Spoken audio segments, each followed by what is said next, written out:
Hello, folks, and welcome to today's episode of Geist the Sin Eater's second edition, Second Chances. Give me 1 sec to check audio. Episode of Geist the Sin Eater.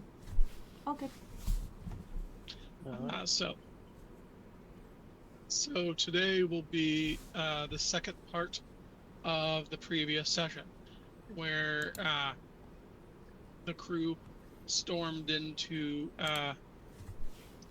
one of the dead dominions called the Metamelomai, the Prison of Regret, in order to find a friend of a friend who had been trapped there. This having been accomplished, the crew has now trapped themselves in the cell. So, since this is the second part of the previous session, there are no downtime actions to go over. So we will jump directly on in. So, can everyone describe what they were doing at the end of the previous session? So, as far as I remember it, myself and Ty had gone in with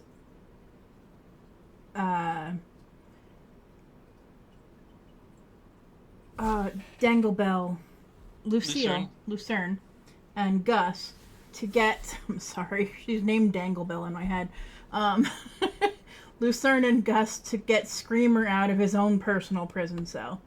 And they opened a door to Fairyland to get out of here. But Tibbs, who stayed behind in the prison to keep watch and make sure we had an anchor, disappeared into his own cell. And when I say disappeared, I mean disappeared. So, Tibbs, what did you see in your own cell that was so interesting to you? It was a world where my regret didn't happen. What was your regret? Okay. Existing. Oh. Well, that's gonna be rough. So for today, believe we still have Gretchen hanging out with us. Mind covering down with her? So I Yeah. imagine you're gonna be a little less active otherwise. Yeah. All right. I do appreciate the recap, but I meant actually, where are you and what are you currently doing? Oh. We're standing in the hallway of the prison outside of his cell, trying to figure out what to do. I am very deliberately not looking anywhere but his cell.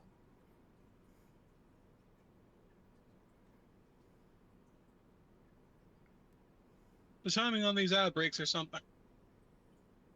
Oh, do we have an ad break? Yeah. Okay. But I just find that the timing to be somewhat amusing because they're like, oh, you've been streaming for 4 minutes? Time for an ad break. Mm-hmm. Let us know when it's up because I subbed using my Bezos bucks.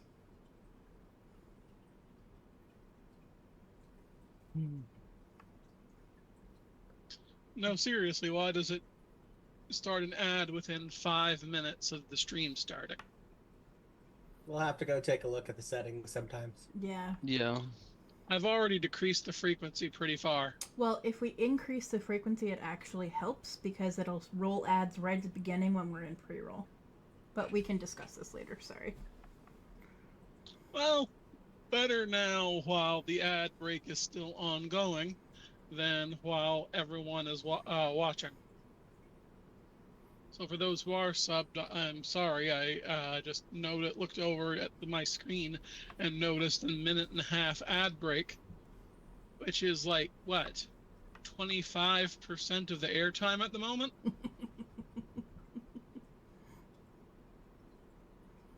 That's crazy. Anyway, the ad break appears to be over now. So let's get rolling. Yeah. So, the three of you looking into the cell from the outside are seeing the view of the Barlow residence from the gate. It looks pretty similar to what you remember, but perhaps a little bit more lived in. A little less perfect, more scuffs and scrapes. Some ivy on the side of the house, which is a little surprising considering how clean this place usually is. Yeah, that's bad for your sighting. Well, Ty sighs and heads on in, I guess.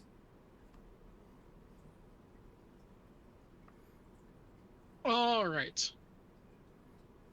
Tibbs, this is your cell, so take a moment here and describe what everything looks like in more detail. What do you think a world without Ethan in it would look like? At least insofar as the house. Um.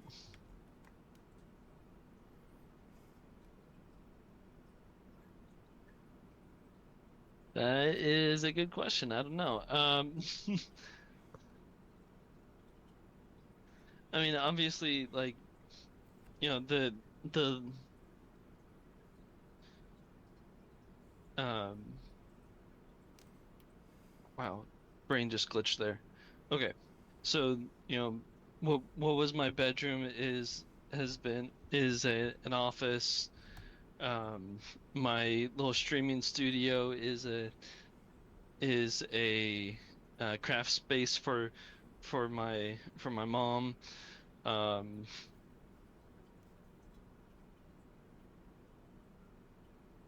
I imagine it's a bit more the um the help is a bit more dour. Like the house staff is a bit more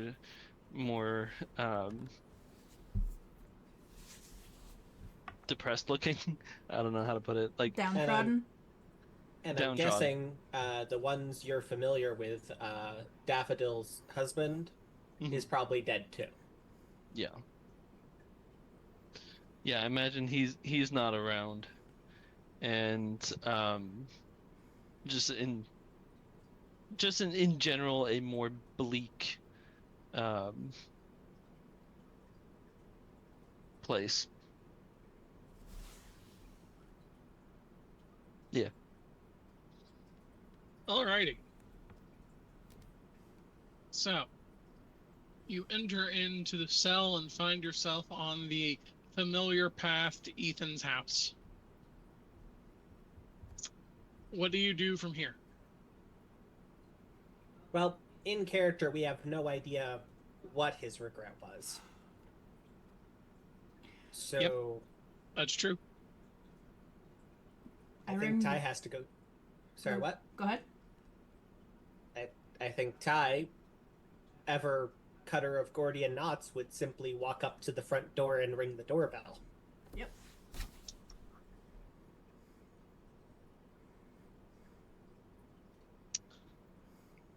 All right.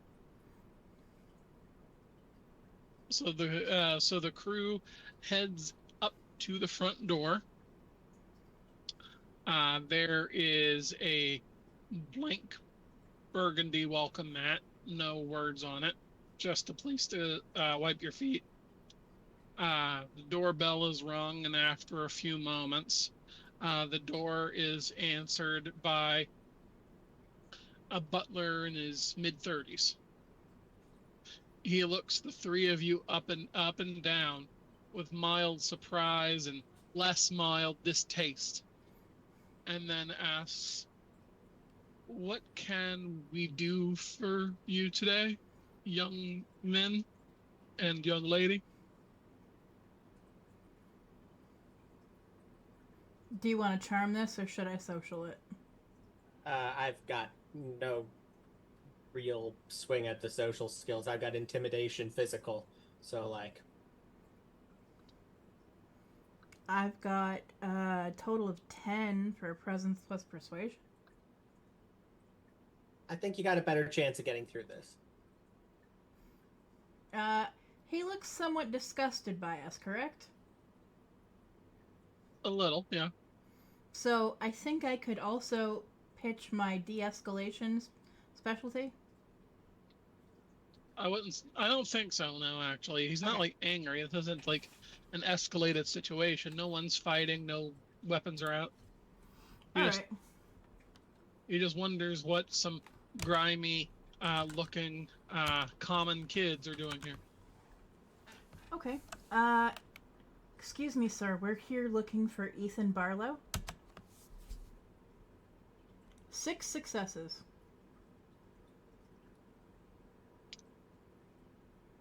Well, successfully, you are told that no one under that name lives here. The master and the mistress, Roger and Elizabeth Barlow, are in, but those are the only Barlows. Oh, I know what to do, Jeff. Yeah? Tibbs. Kenny, this is not for your ears, so we're gonna do this out of character. What if what if we bluff the fuck out of this? Because we don't know that Ethan's not here. We've just been told that Ethan has never lived here. But we still know that these motherfuckers are part of the cult chosen of Mammon.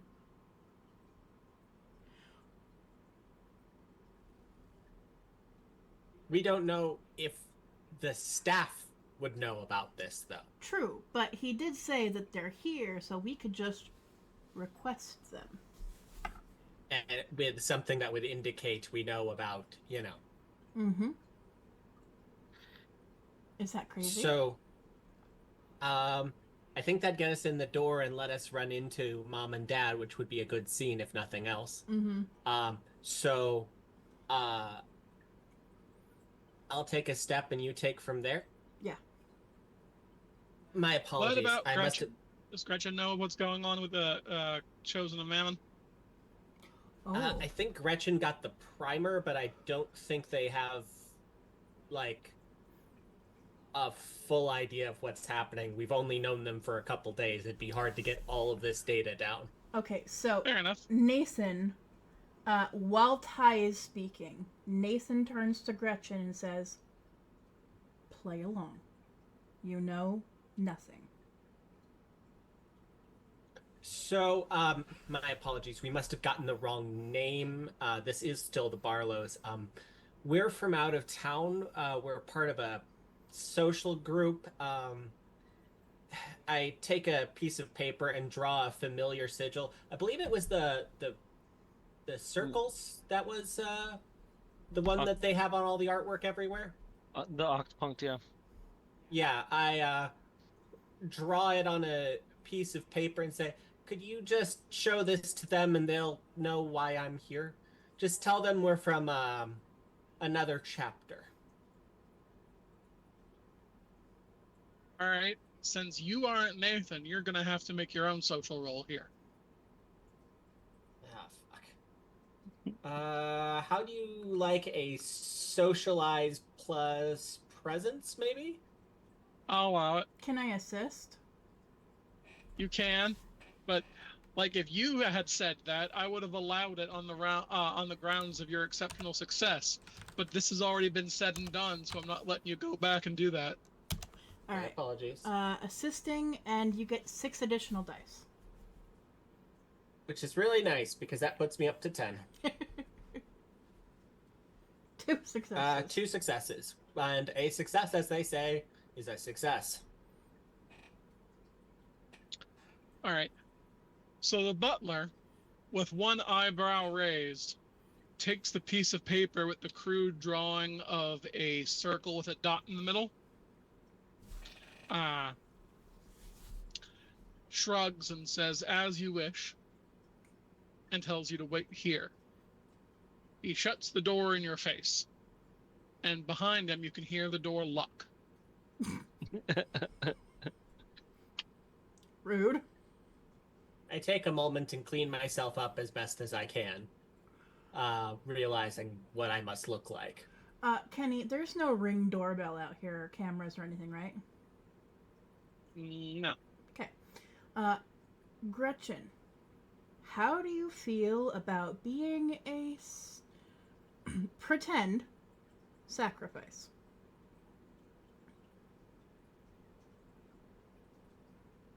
As long as it's pretend. It will definitely be pretend. All right. And real quick, let's just have a luck roll, please. Uh-oh. From who? I think Tibbs is the most appropriate here.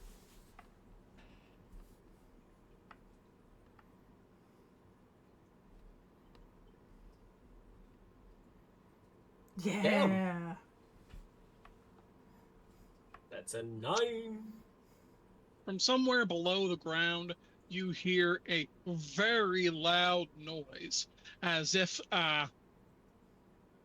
someone had hit, say, a truck with another truck.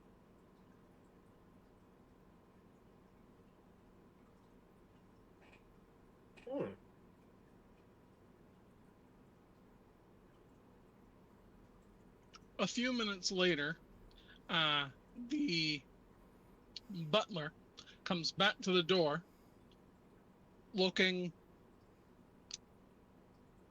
diplomatically straight-faced, trying to betray no emotion whatsoever at this point. Master and Mistress Barlow have instructed me to see you into the upstairs study. Thank you. Come along. Nathan wipes his shoes on the doormat before he walks in. Quite as well. I clearly am following behind Ethan here.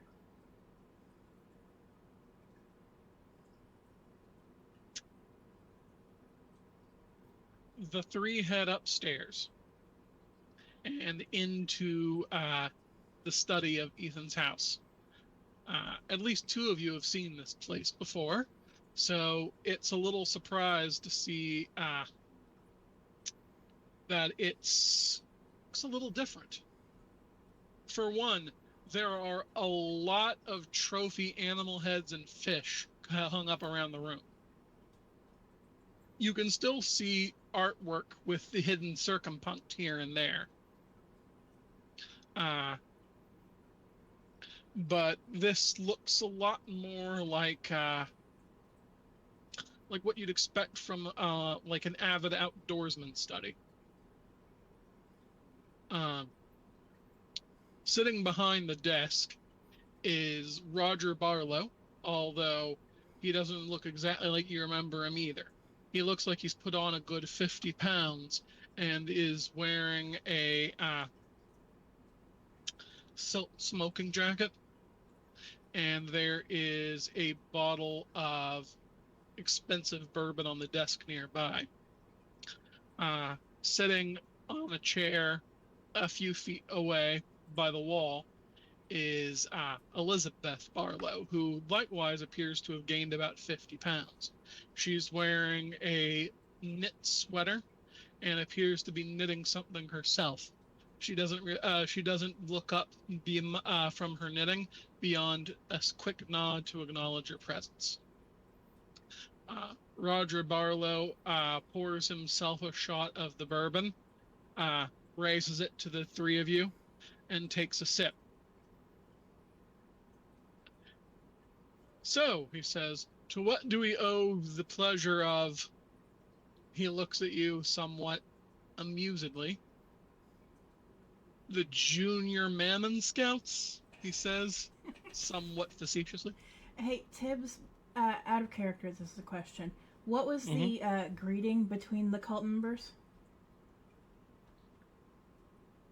Did we establish that, Kenny? I didn't give them a special one. Okay. They're not exactly, a group of friends. Yeah. Um,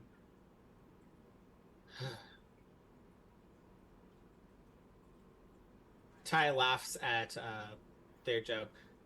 We understand what this looks like, but it's easier for some of us to move around than others, and as you might suspect, young members have to put in their put in their dues before anyone's willing to give us much time of anything, and that means running errands. Oh, yes, I remember, says Roger, pouring himself another shot of brandy. Don't you, Lizzie? And Elizabeth Barlow looks up from her knitting and sighs. Oh, yes. Ah, old Pastor Kimball and his son had us running around town doing all sorts of errands.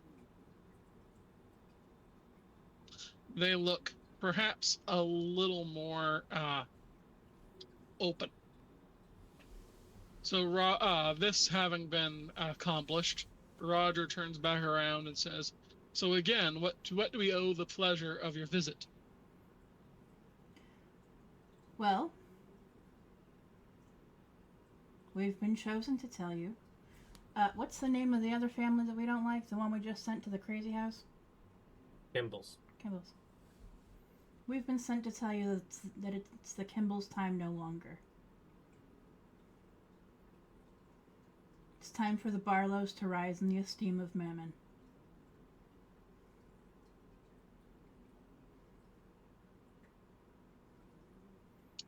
Give me some sort of social role. I'm going to say probably like. Give me a sec here.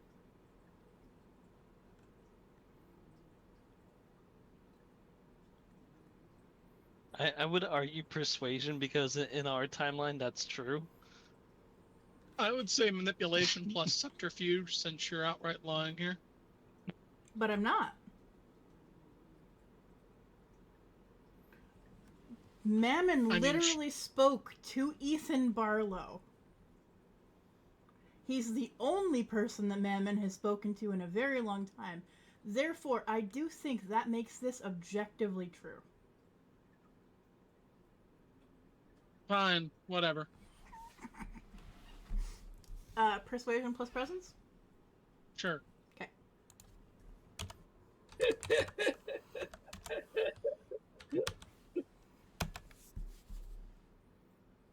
3 successes. Damn, it's too bad I used that inspired already.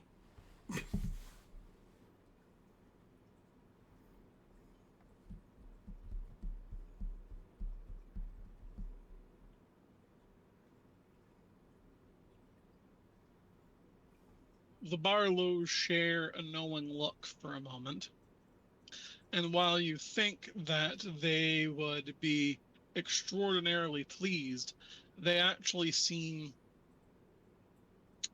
taken aback and perhaps a little reluctant.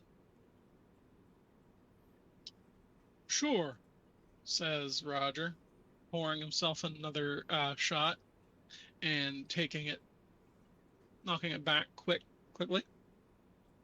Sure, I agree that old man Kimball's off his rocker, likely about to die any day now. His son, the mayor, wouldn't be an amazing pastor, but he'd be adequate.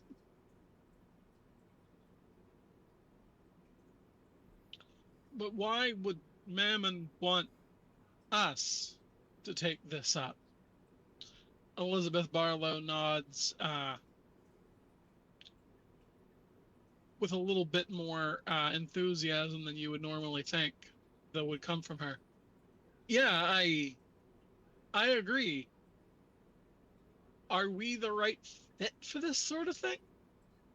You've been the right fit. For many years. The Kimballs simply didn't step aside once you murdered Josie McElroy.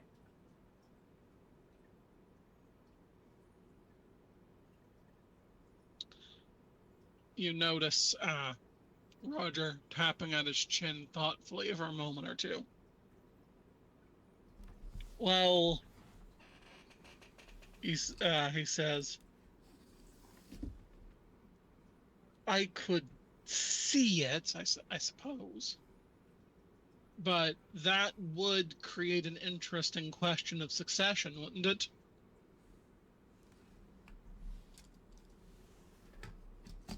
The Kimballs have helmed this Whispering Peaks chapter of the Chosen of Mammon for generations.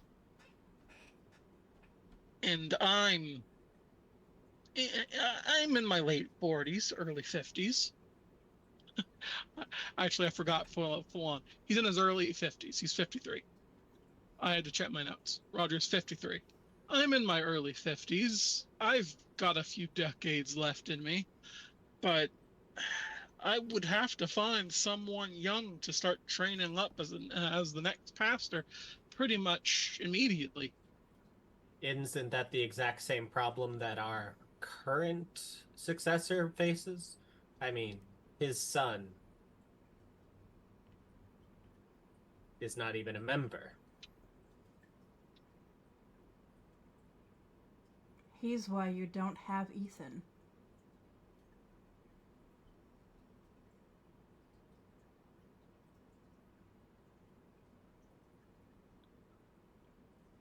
Admittedly, Todd Kimball is not even a member, says Elizabeth.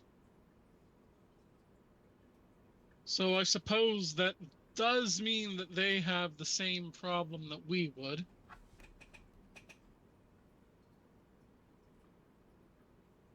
After a moment or two, something seems to settle in their minds. And one of them looks up and says, "What did you say?" I said, he is why you don't have Ethan.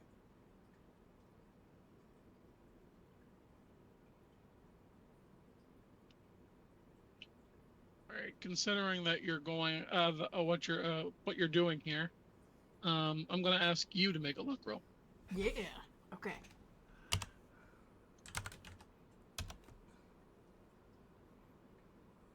Any chance I could roll 2 luck dice since I'm a redhead? No. Okay, just gonna check.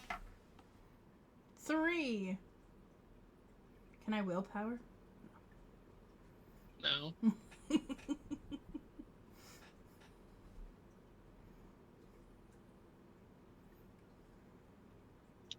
The insinuation seems to go directly over their heads. My apologies. This one is a little tapped into Mammon's voice at times. They speak in riddles.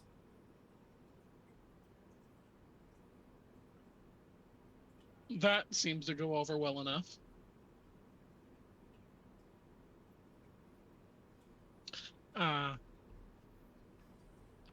So Roger Barlow shrugs and says, "All right, so Mammon wants us to take over the church.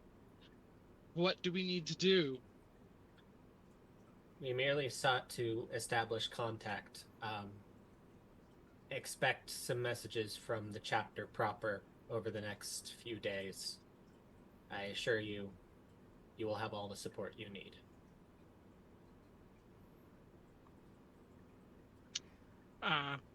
The Barlows thank you, and Roger calls the butler to show you on out.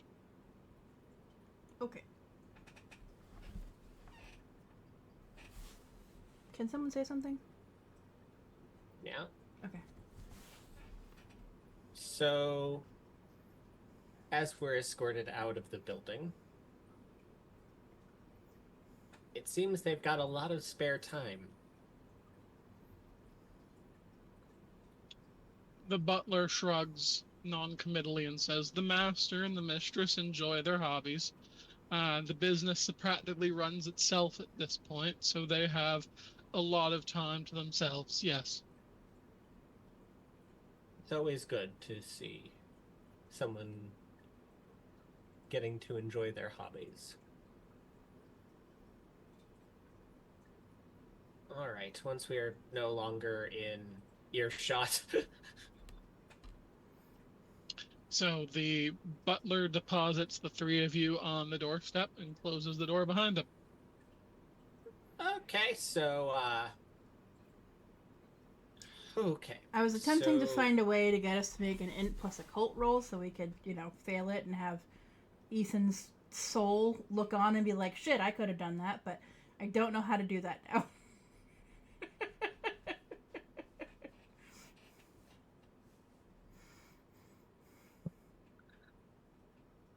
So, I know guys, what's your next idea? well, I know somebody who's going to be very upset, who Ethan cares about. Let's go visit the gym.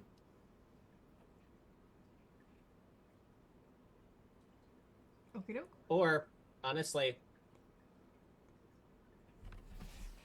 we can't go in, but I know another place to visit. That should be pretty straightforward.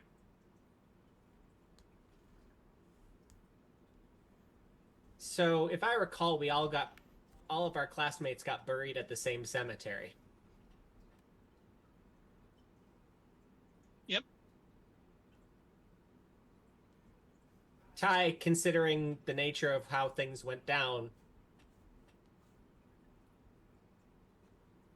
grabs them and steers them on towards the cemetery. Okay, so you decided, are you going to the cemetery or the gym?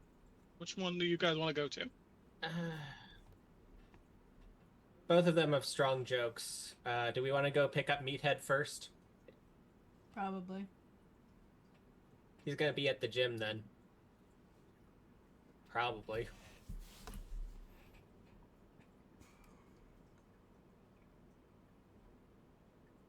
So let's go to the gym. And that does have a int plus occult roll waiting for us.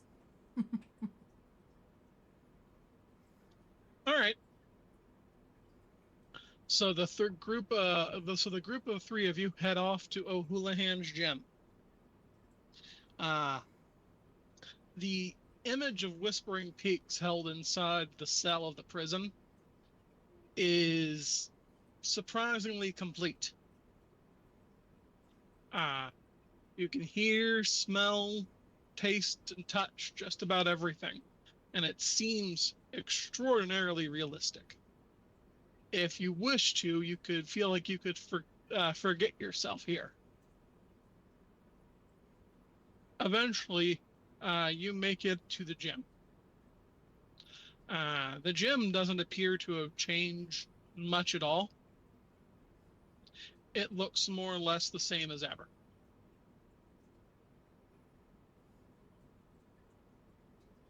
So, what are you guys looking for here? Well, I guess the first thing I'd be looking for is a sign of blood on a certain squat rack. Or whatever it was that he got smashed on.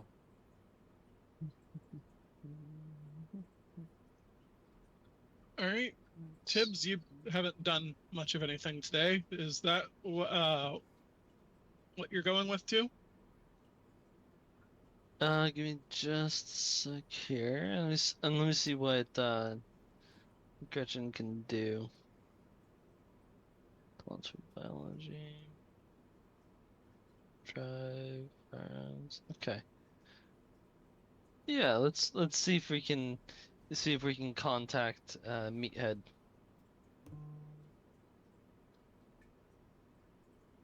Oh. Me- Does anyone have an occult roll to help us find some Meathead? Sort of. A little bit. I got 3 dice. Does Gretchen beat 3? Intelligence plus occult is 3. What about you? think I have, yes, I've got -2. So luck dice. Okay.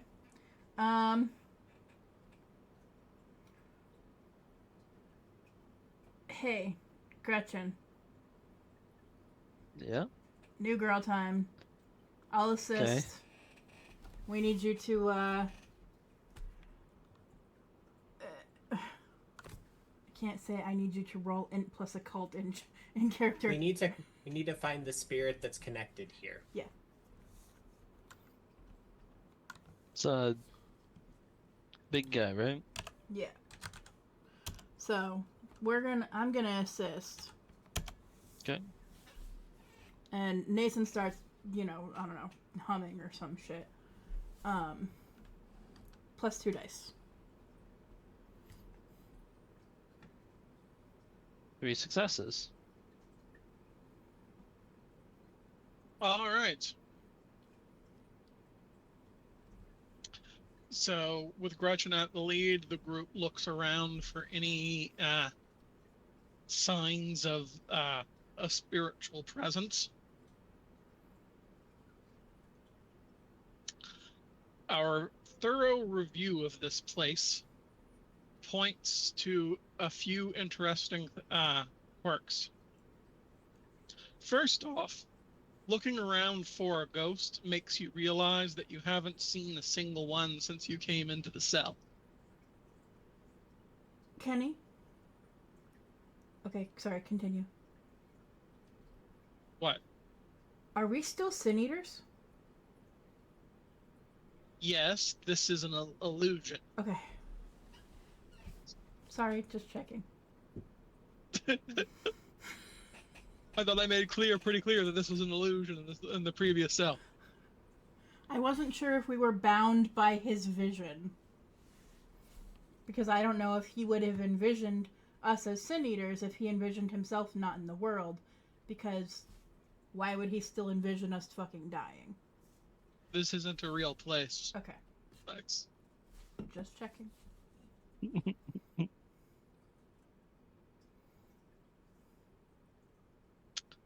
First off, as before, you notice looking around for signs of a spiritual presence that you haven't seen a single ghost here. Likewise, you also realize that by trying to look into Twilight, that Twilight doesn't exist here, which makes sense because this is the underworld.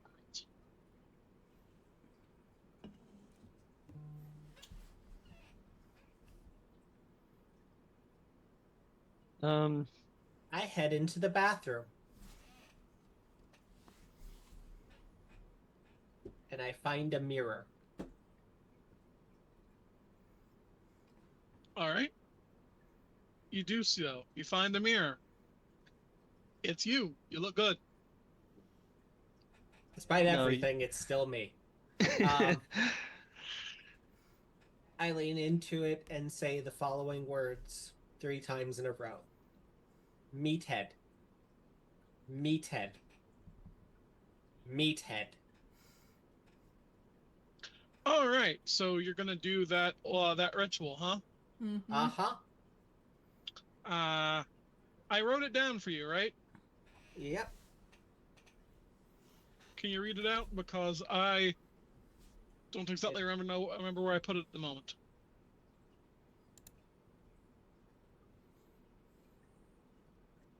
Just a second. Is it under equipment?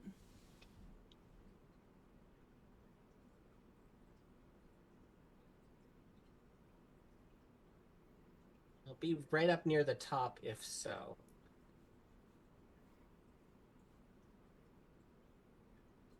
Because it was one of the first things we figured out. Dang it. Hold on. Give me a moment. Because I don't see a document in my documents for the custom ceremonies. Bear with me just a sec.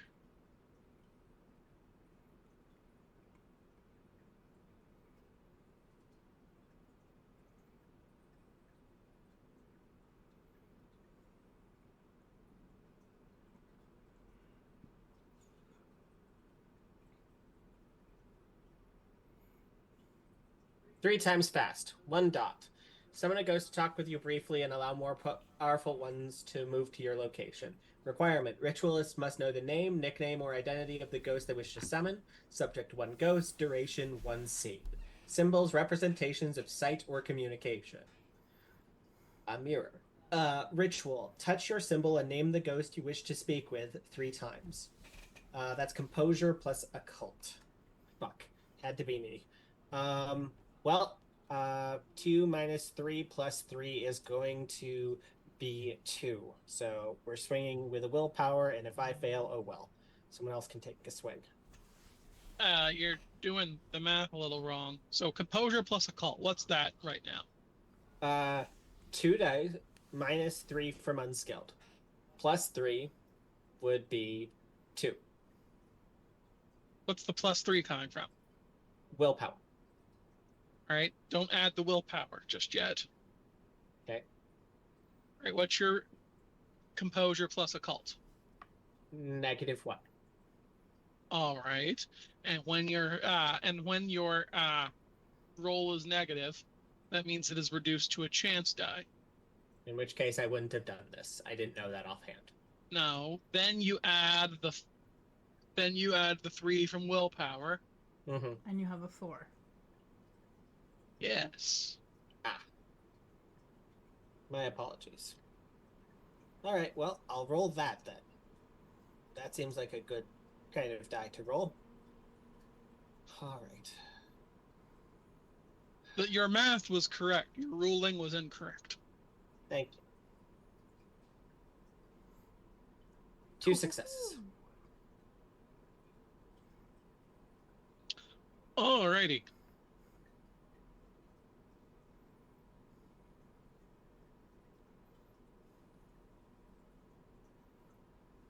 So, the image in the mirror resolves. And you see what none other than your dear departed friend Meathead. Now materialized, a headless corpse with blood shooting from the stump of his neck and his usual cloud of pulverized hamburger-esque skull with floating eyeballs and teeth for extra flavor, wandering around what appears to be a large and well-appointed basement. He stops at a structural support, winds back a fist, and punches through it with a sound not unlike that of 2 trucks colliding. Oh.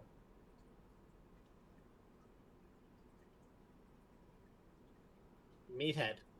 It's me. I couldn't hear you. Sorry about that. Meathead. It's me. Meathead.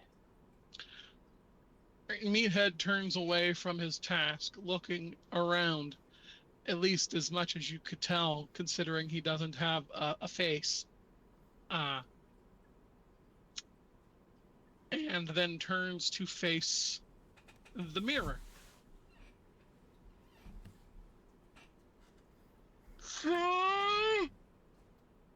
Yeah. It's me. You're under the Barlow house, aren't you? I think I know how to get him out, but we're gonna need your help. Okay. We're at your dad's old place. Could you meet us there? Yeah.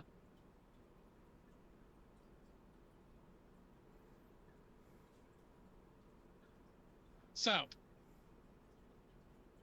this having been accomplished and the ceremony done, you gonna head out and wait for him? Yep. I go out to join the others and wait to see if Old Man Houlihan shows up. Sure. While you're waiting, you notice that the other two have been having a chat with the proprietor of the gym, Old Man Houlihan himself. Well, I guess that means I'm out of here for a second.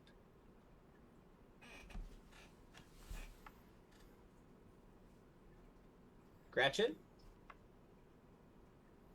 Ethan, you're up. I'm Nathan. Sorry, Gretchen, Nathan, you're up. It is not my fault that you guys named yourselves so similarly.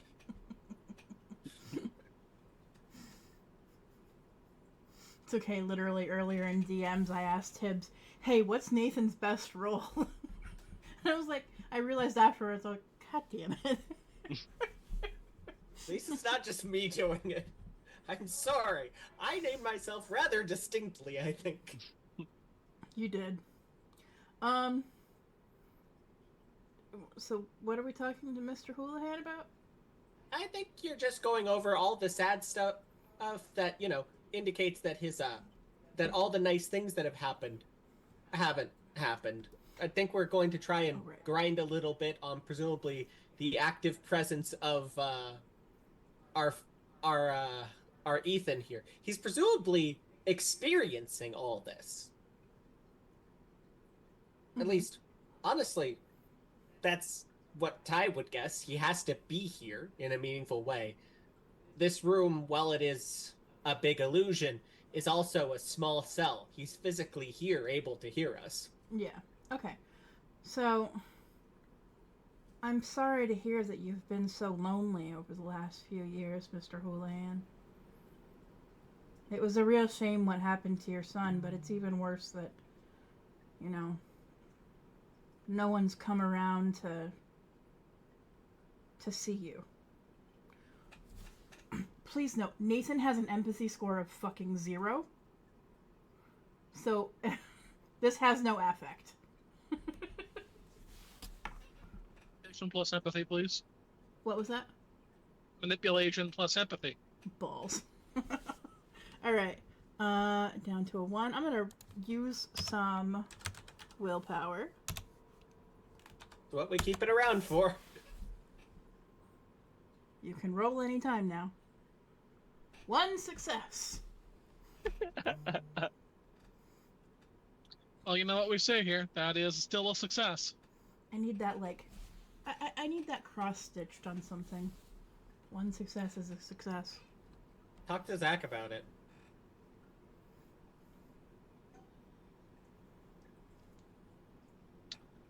Old Man Houlihan shrinks back almost as if he were truly full-on struck. He tries to keep a pretty positive front and smiles and says, "Thank you very much for your concern. Yeah, an old man with no family remaining is gonna be lonely, but it's nice to know that young people care." Let's see.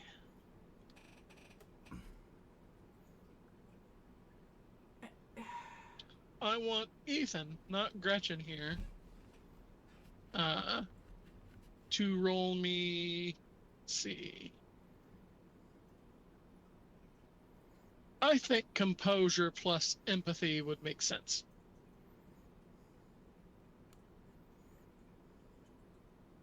This is actually a surprisingly good roll for Ethan. Why do you think we're fucking trying to twist the knife, dude? 2 successes.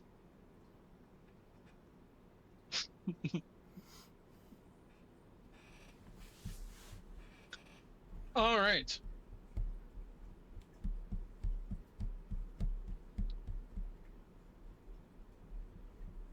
A ceiling tile falls from above and hits Old Man Houlihan directly in the head. He goes down, completely unconscious. Looking above at the hole in the ceiling, you can see shadowy, mildewed stones. What the cell should look like. the prison's breaking down. Sorry, the last time we heard that description was when he was describing the first settlement that didn't quite go away. I think we're seeing the inside of the cell. Okay. So, Ty is not very smart. And Ty is also not in this room yet, I don't think. I don't know if I'm out yet. But I think you could be guys out. could Yeah, sure. I think there's probably an occult roll between us to figure out what we just did. That's probably a good idea. Yeah, some sort of intelligence or wits plus occult. I could do Does anybody wits. have some dice on one of those? I have wits plus occult at 4. I'm down to a 1, but I will throw some willpower at it to assist somebody. Wits and occult that puts Gretchen at a 4. Okay. Why don't we let Gretchen star in this role, and you and I'll assist? Yep. All right. Here is my will-powered assist with a 1 And a 1 from and a me. 1. So 6 in total for 1 success. At Which least we're is? consistent. Consistent bot is consistent. 1 roll. 1 successful roll. Gretchen notes that the stonework filling the area where the ceiling tile had been resembles the stonework of the prison outside. While she's not exactly a occultist or anything like that, it does seem that by touching on something that would make Ethan consider the idea of whether or not he should exist, you have weakened the hold of the cell. Does Gretchen relay this to us? Do you? Yes. Yes, of course. Perfect. Nathan has an idea. And he turns to Ty and says, "What's the name of that shitty speedrunner? The one that Ethan hates. Just make up a fucking name." Ty would know this. He's spent way more time. Ethan, who is the person you are least fond of in the community? You would have told Ty about this while you guys were gaming together.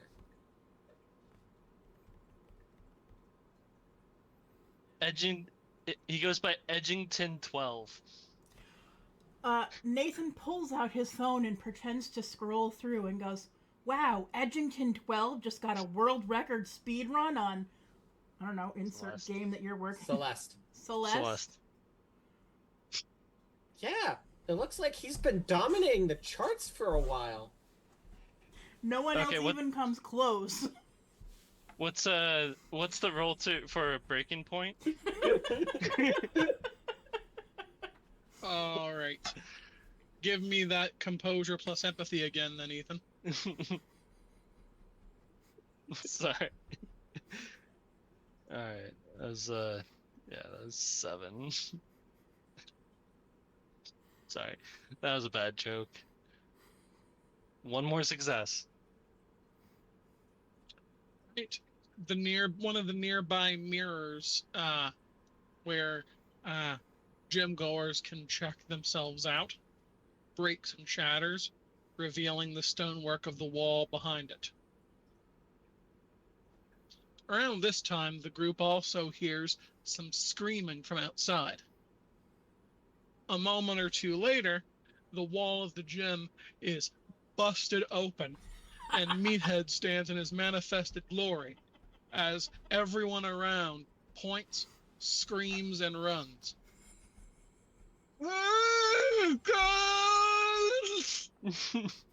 I walk over there and hug him excitedly, which is going to mean that I'm going to have to wash this shirt later. Hey, you guys. Please stop! You're stuck too, aren't you? He left you in here.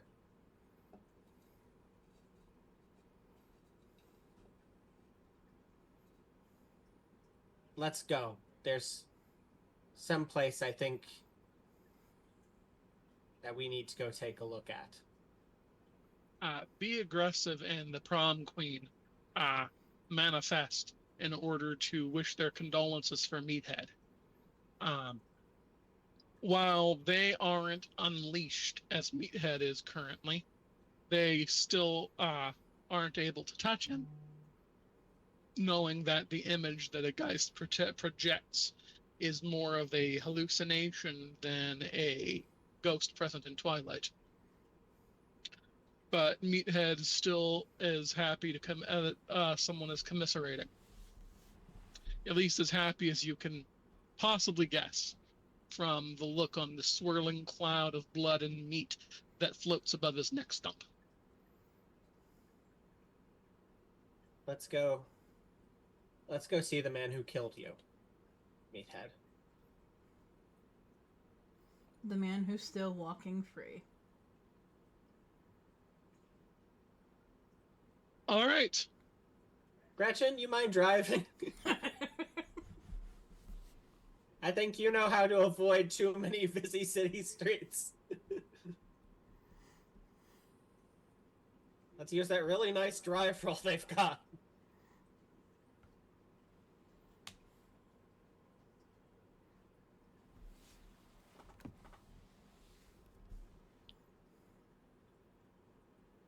Well, you didn't bring a car exactly, did you?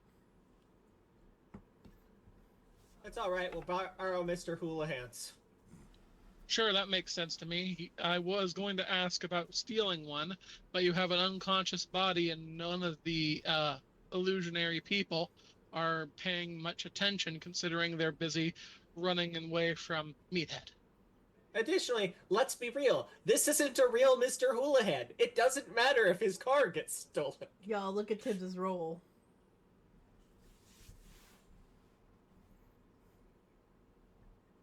Successes. Old Man Houlihan's 1998 Honda Civic screeches to a stop in the parking lot of the recently rebranded S-Mart, the Kimball's big box store. This place looks different from when you last saw it in the mortal world. It's larger, with a lot more people here, and looks fairly successful. The parking lot is pretty full. It actually takes a couple minutes to find a place to park towards the end of the lot.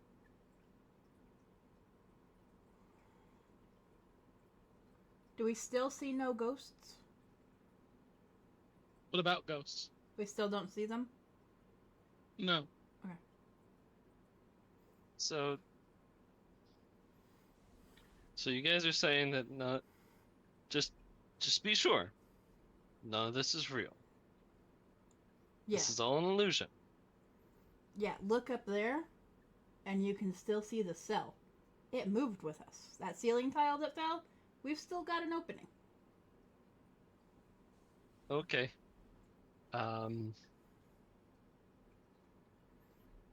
Okay. That Nathan, makes things. Sorry, go ahead. Nathan also checks his phone and realizes that none of these steps are going to count and gets really upset. Would you look at that? The man's done well for himself. He's gotten everything he wanted. I bet if we go in there, he'd be smiling ear to ear. Maybe I could shake that man's hand. Because he got everything he wanted. And no one's ever going to stop him.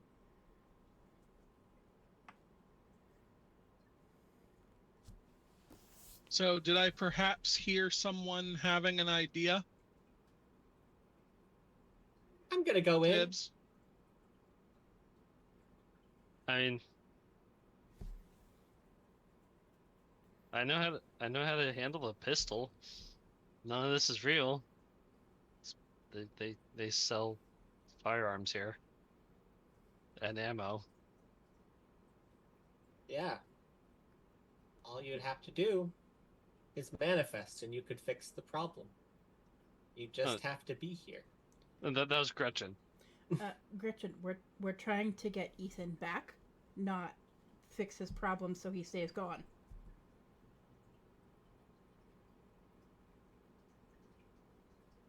Did he have a dog? I don't think so. He had a daffodil. Okay. And then Sorry, I'm new to this. It's okay. That's okay. You've still So- got a better drive and occult, knowledge than me. So, Gretchen.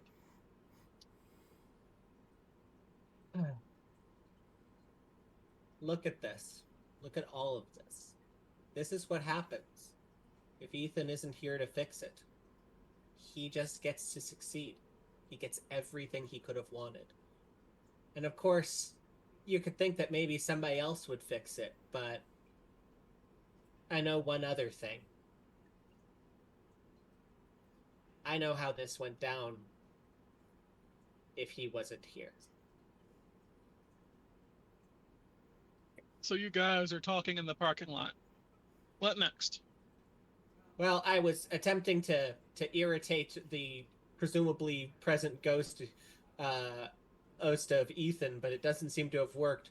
So it's time for the final swing I've got, unless somebody's got a better one. Yeah, I'm going to need you guys to actually do something and not just talk to each other in order to make a roll here. All right, then let's go inside, shall we? First thing I'd like to look at is the Employee of the Month wall. Sure.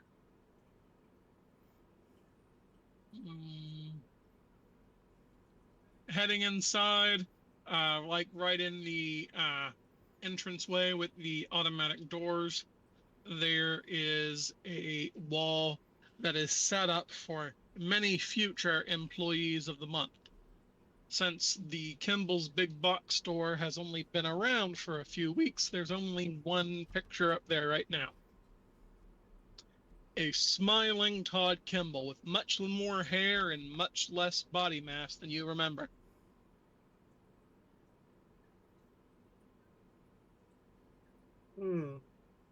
Wow.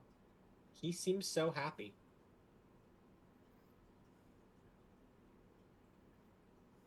I take a look and see if the manager is anywhere visible down the lines.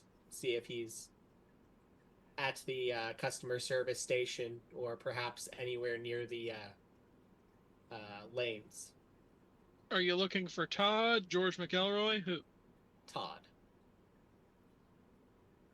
All right, give me a investigation roll, please. In wits or intelligence plus investigation. All right. I actually have rolls for that. 4 dice is not bad. And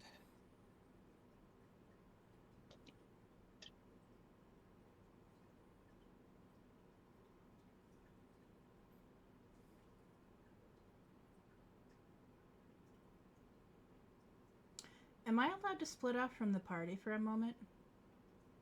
absolutely, if you've got an idea, fucking swing for it, babe.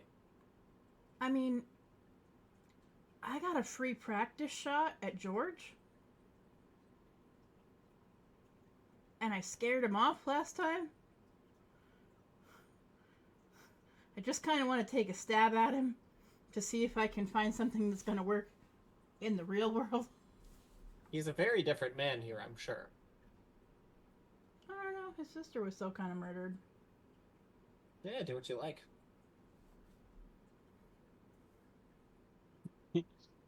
I rolled 4 dice and I got 5 successes. Did I find him?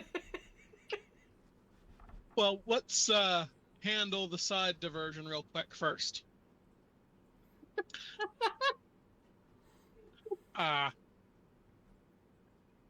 Nathan splits off to go look for George McElroy. Nathan, give me a investigation plus wits or intelligence roll. 1, 2, 3, 4, 5. Everybody get your dice and come on, let's ride.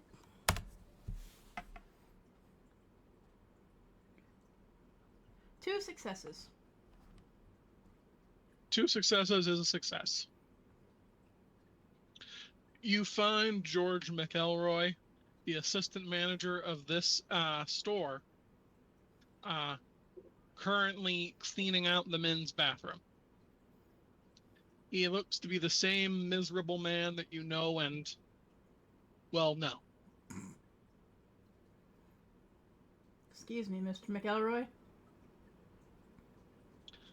George McElroy turns around and looks up at you.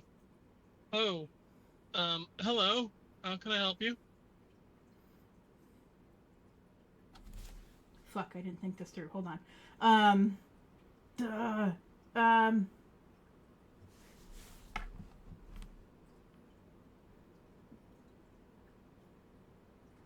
Just break out your sis. Just break out his sister. Yeah, I'm just gonna manifest Prom Queen. Isn't And that what you did last time? Well, I mean, he's already gone through it once, but I'm also going to preface it this time by saying, the Kimballs helped kill your sister.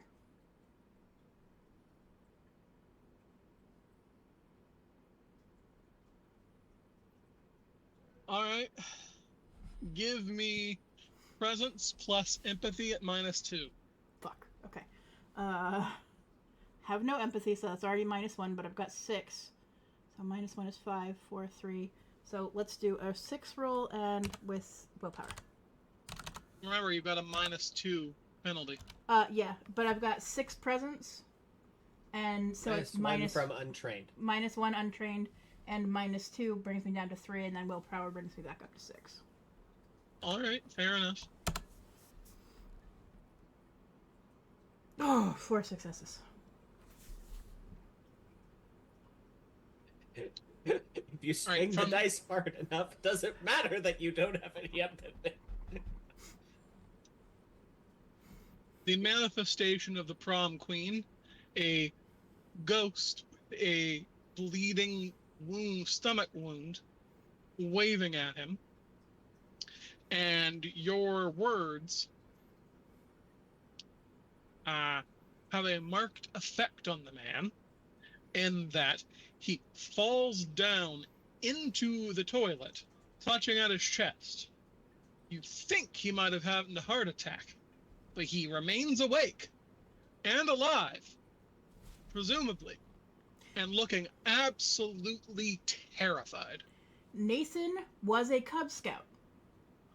In his fanny pack, he has aspirin. He takes one out and puts it underneath George's tongue.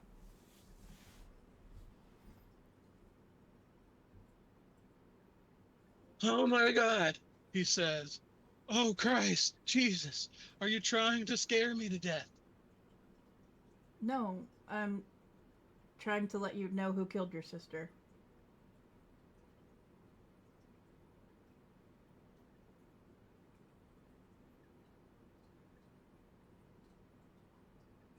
George responds with a, first off, he's extremely distracted by the ghost. He takes the aspirin and, but he still is terrified. And, points a shaking finger at the prom queen. I've heard so many so-called mediums over the years talk to my sister and bring me messages, and every single one of them was a scam. How do I know that's not a projector or something? I walk through Prom Queen. You'd be able to do that with a projector too. Oh, okay, but where would I have a projector hidden? If it was on me, which is the only way that would factually make sense, the projection would have moved when I did. Otherwise, I would have had to have planted it in this bathroom that you regularly clean. Ahead of time. Alright. Presence or manipulation on this one. Plus socialize? I think that's the only one that makes sense. Yeah. Nope, persuasion. That makes more sense to me. De-escalation? Yes. This is clearly an Very escalated situation. here. Nice full 11. 4 successes.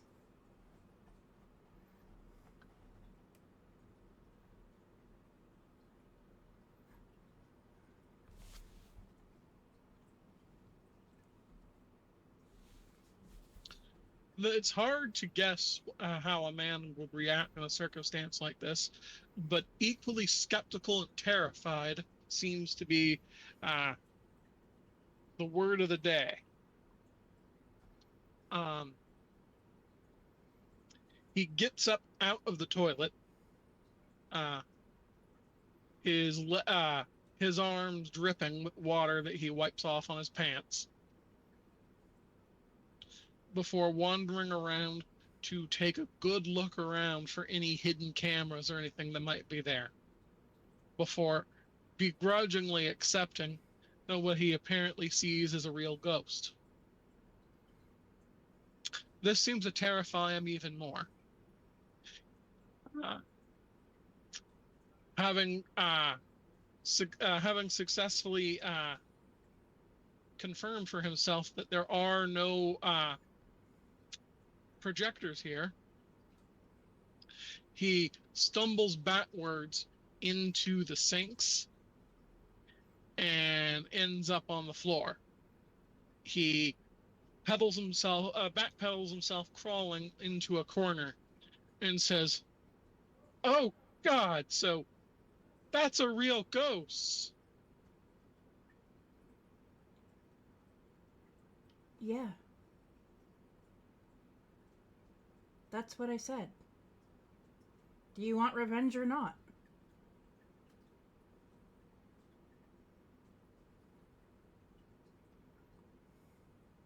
The man goes white as a sheet and goes, "Please, I'll give you whatever you want. Just leave me alone."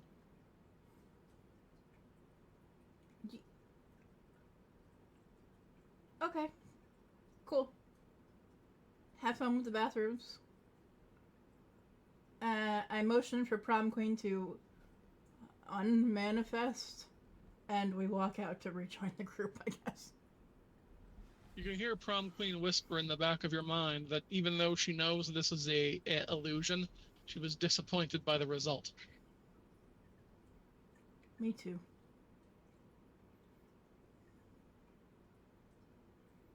When I was alive, George wasn't this beaten down. He's had a lot going against him.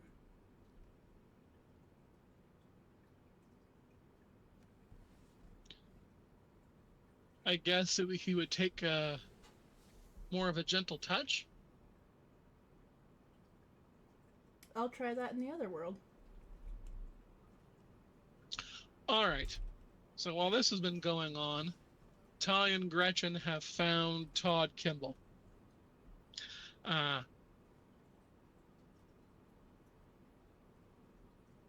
The 42-year-old manager of the big box store looks like he's dropped about 100 pounds from how you would remember him. And instead of balding, he has a thick head of hair that he has coiffed to a very exact swept back hairstyle. "Welcome to Kimball's," he says, shooting you a bright, sparkling smile. "How can I help you?" Hi there. Sorry, my name's Ty Kinnison. I'm part of the Whispering Peaks High School newspaper, and we were supposed to do some interviews with local successful business owners to, talk about how they succeeded and, growing up here in Whispering Peaks and what that kind of success has meant for them. And after your raging success taking over here, we were wondering if you'd be willing to do an interview. I just realized something. Did the two of you bring Meathead in with you? I don't think I did, because I don't think that would go well. Where did we leave him then? I believe he's in the parking lot. Tips, you are muted, so you are going to need to try that again. I mean, Gretchen didn't do anything one way or the other, so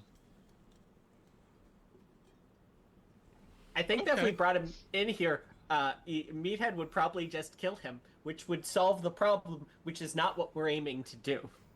But what if Ethan finds it so wonderful that he has to manifest to give Meathead a high five and get that synergy?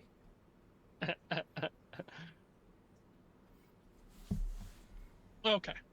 So Meathead has been left alone in the car to play with the seat belts and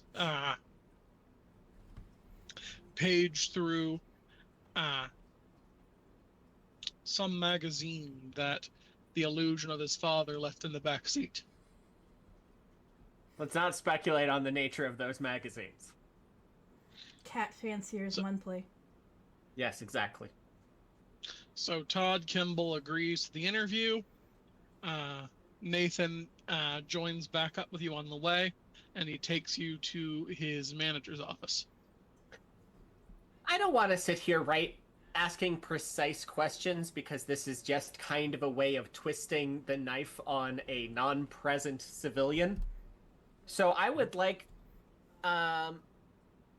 perhaps, would you take a wits plus subterfuge or a wits plus socialize to get him talking about himself and all of the great things going on in his life? Sure, that makes sense. He goes on and on about his successful weightlifting career, the sheer amount of money that he's made, etc., etc. 2 successes. And I think this would prompt a. I'm not going to say composure plus empathy for this time, because I don't think that would be it. Let's say composure and Rage. Sorry. synergy.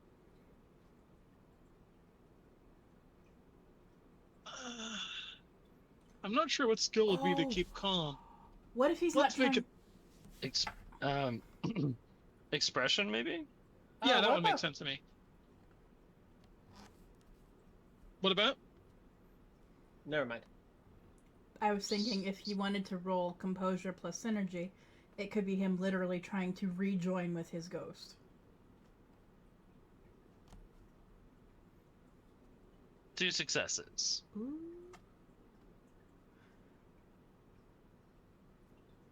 All right.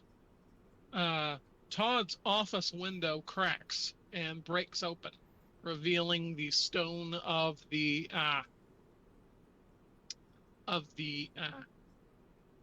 cell behind it. However, you can see just at the edge of the frame, the edge of the tip of a familiar shoe sole.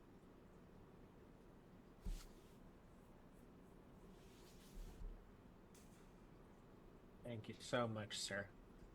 It looks like you've got something to deal with here. What a weird thing to happen in the middle of the day.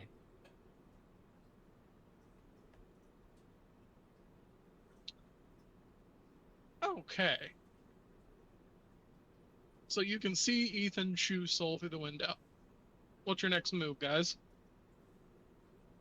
I hate to ask, but can I just reach it with my physical hand? Yeah. I would like to make a strength plus brawl or stamina plus brawl to haul this motherfucker back through the window. All right, that makes sense to me. Which one do you want? Strength makes more sense. Can I Okay. assist? Oh wait, never mind.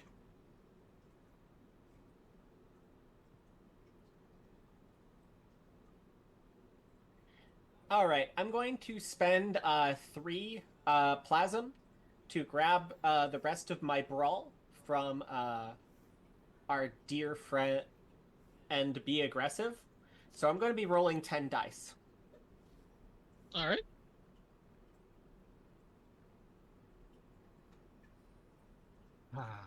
Sorry, 11. I misdid the math. Let's go. Wow, 2 successes with all of that. I love that. Whatever. All right. It beat you. I got 0 successes on my 1 die.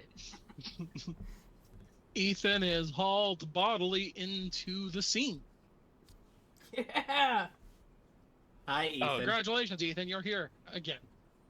He is absolutely furious. At who? The I'm sorry. You could also be angry at me. That is a valid No. target. no, Kimball, Okay. Todd. The illusory Todd Kimball is sitting there, jaw hanging open, dumbstruck. And the room goes dark as the boneyard spreads throughout the entire town. I reach over and hand you There's- something. There's the entire illusionary town of Whispering Peaks now has the earthquake condition, and the there is a ghost sound. You hear Meathead's voice before his death say, "No Kimball will see dawn," and I spend the extra plasm to enforce that rule. No Kimball will what? See dawn. Ah.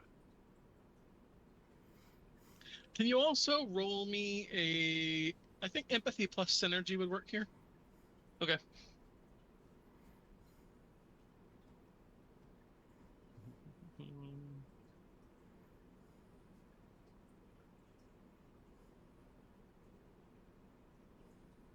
Five successes.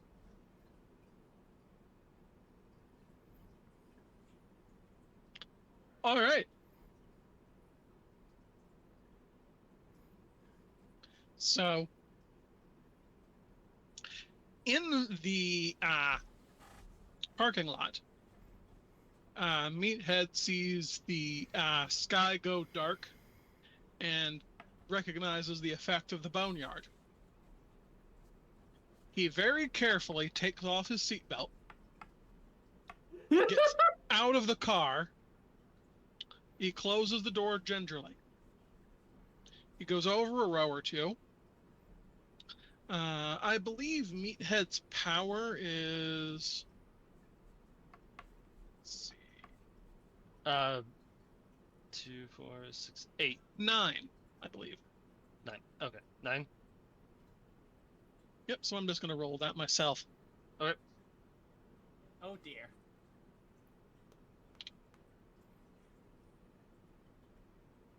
He picks up a nearby car, pleasantly surprised that it weighs about as much as a real car would, takes careful aim, and throws it as hard as he can at the store. If he's trying to work with the law that I set down, I believe he gets a bonus to that. Sure. What do you remember what it was? Any rules to violate the rules? Okay. Not.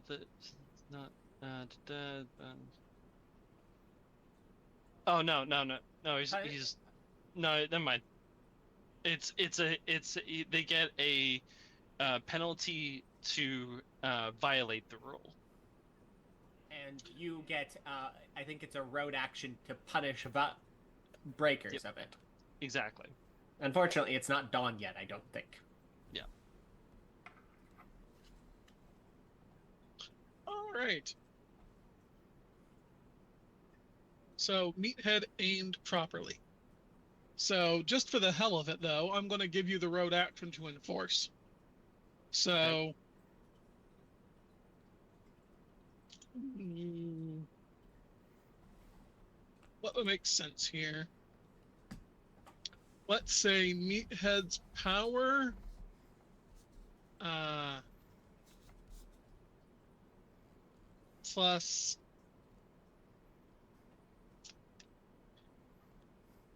Ethan's athletics, brawl, or weaponry. This is a very abstract roll. Athletics? Yeah, Sure. I got athletics. Yeah, that's throwing. That's throwing. Yeah. So, and you said this is on as a rote? Yep. Oh, jeez. Okay.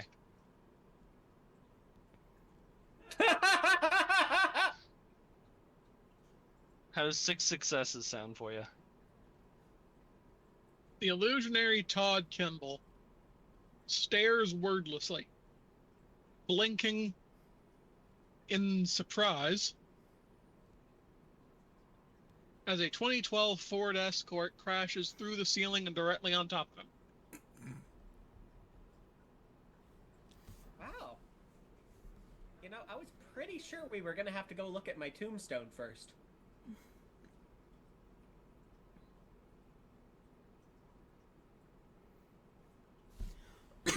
Okay, so the crew's all back together. Feel better?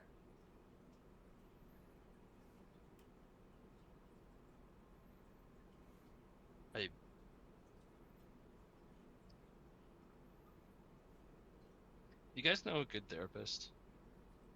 Yeah, that too. I was just wondering, we've got 2 spare Kimballs here. Do we want to hit those on the way out, or do we just want to go?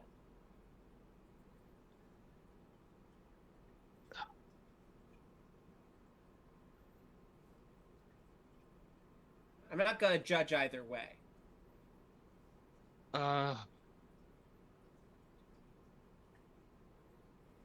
Meathead, do you want to?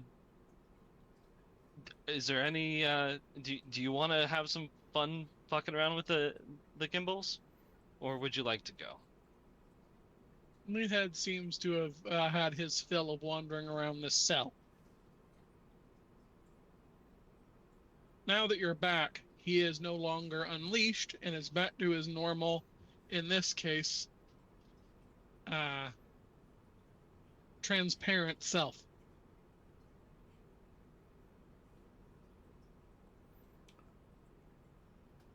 Okay.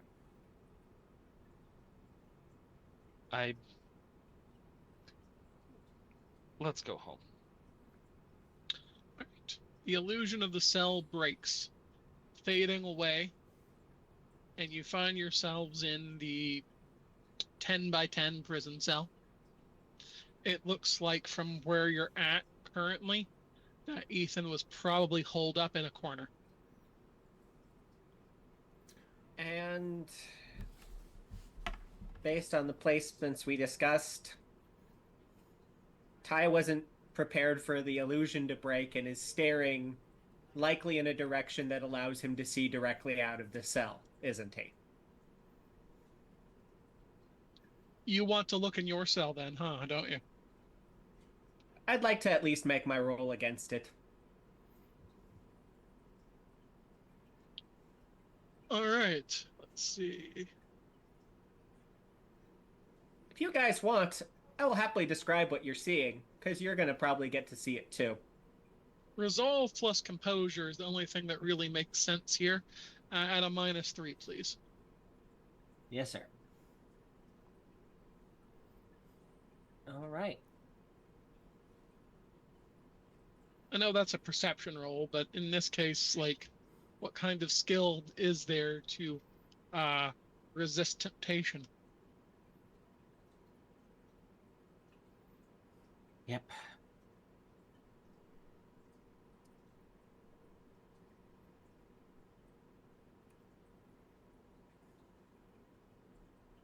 Willpower, because I need it, and I pass. All right. Would you like to describe to everyone what you can see through the door of your cell? It's late night on a hill. You guys might be able to recognize the hill as one of those places that teenagers go after a date. Somewhere where you've parked your car nearby and adults aren't going to be checking there unless they're looking for you. Two boys are sitting on the hillside. One of them extremely familiar. The other, someone you might have seen once or twice in hockey. But you only recognize really as the person who Ty collapsed in front of the body of when you first met him after all that happened. Their hands are wrapped around each other. They're staring up at the sky. Ty looks on for a moment, shuts his eyes, biting down on his lip. Might not have even happened. I don't know. Let's get out of here. Let's go. He grabs the door, and for a moment, Ty, who you've known to always be careful with his strength when he isn't attempting to use it for violence, nearly tears the door off of its hinges, forcing it open. He walks past the door and puts it behind him. He does not look back. I believe I have Ty's key, correct? Yes, Yeah, you do. guys didn't keep your own keys.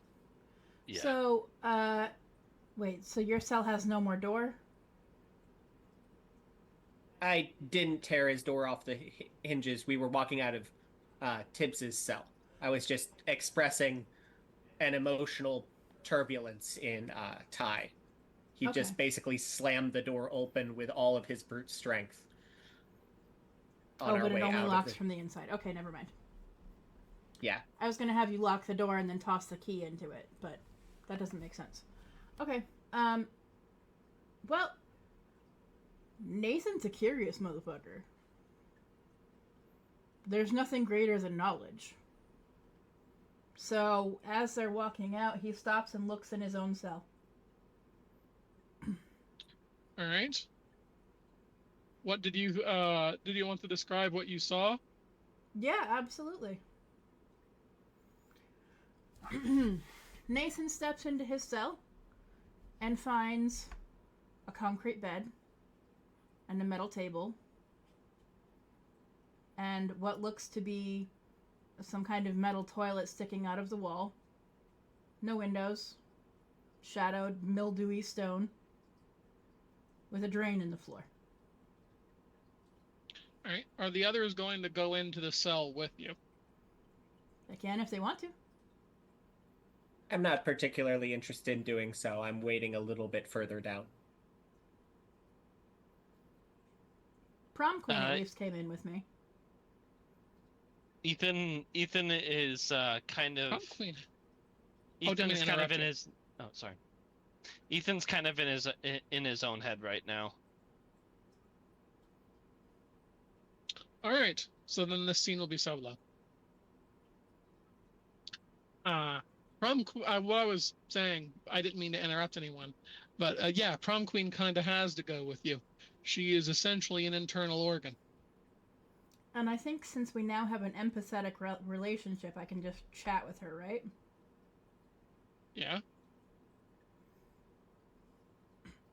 I really thought there would be breakfast on the table. I didn't get to eat breakfast this morning. Prom queen tells you that that's not very healthy.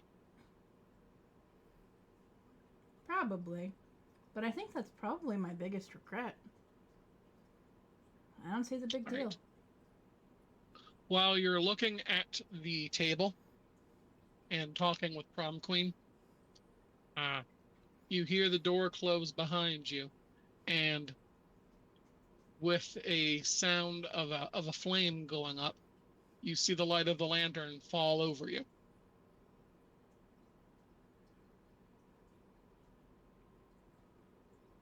Penthos, the keeper of the prison, politely clears his throat.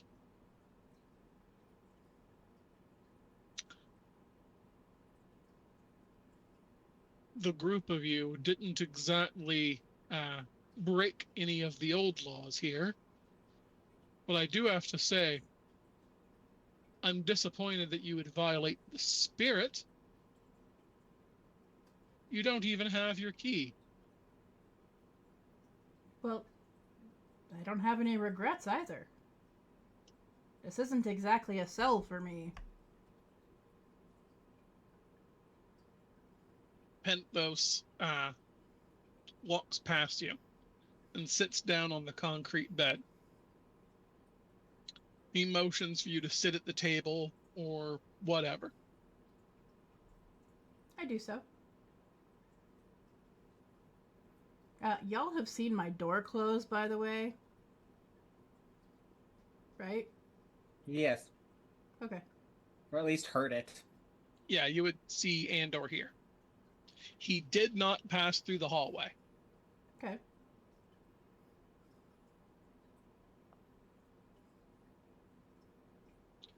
Penthos locks eyes with you. This is the first time you've gotten such a good look at the Kerberoy.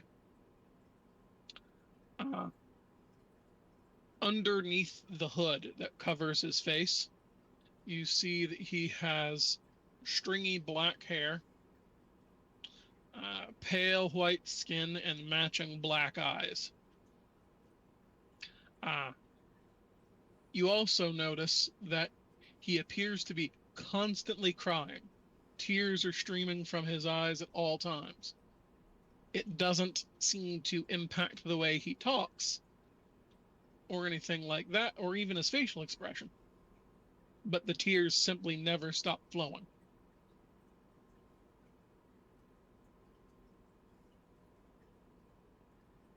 Kai walks in and takes a seat on the floor because the difference in height, his head is roughly at the same as everyone else's. The door will not open when Ty tries it. It isn't locked. It simply will not open. Kai waits outside then. But it's still bars. He can see inside, and it's not like it's going to hold out the noise. Yeah, you guys can see and hear everything. So, but Penthos is not letting you in. So I ask, I have a lot of tact, but zero empathy. Please remember this. So what do you regret?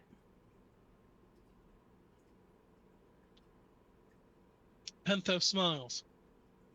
I don't remember anymore.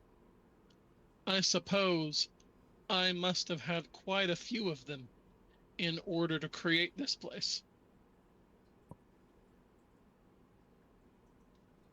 But if you don't regret them anymore, why stay?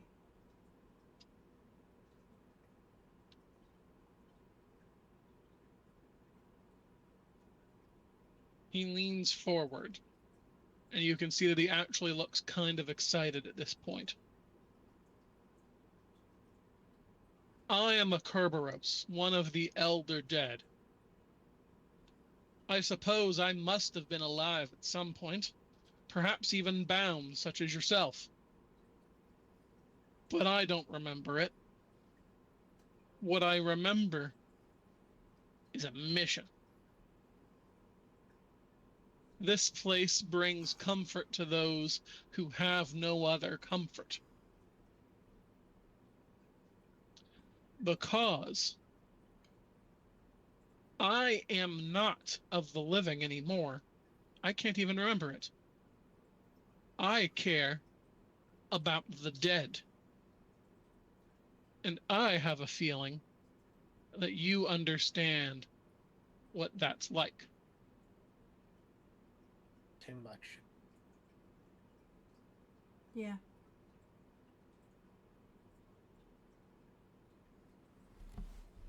I can feel that you are steeped in the essence of death, far more than the other two sin eaters that you brought here, that came with you here today.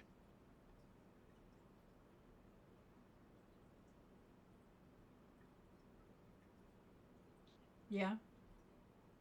Your presence practically thrums with it. You have no regrets from your life.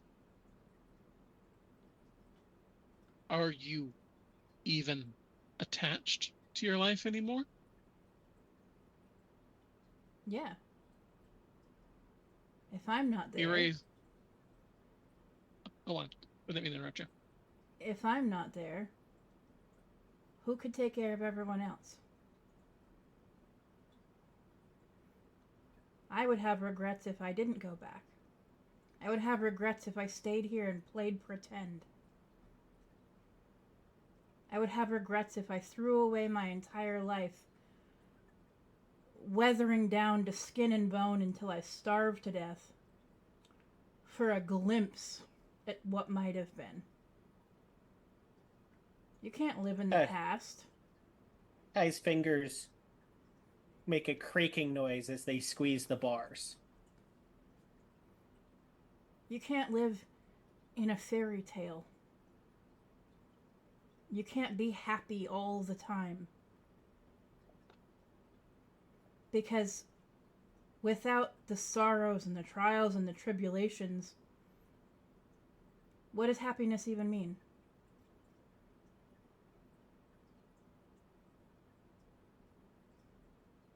Penthos laughs and says, I think you might have misunderstood me, young one.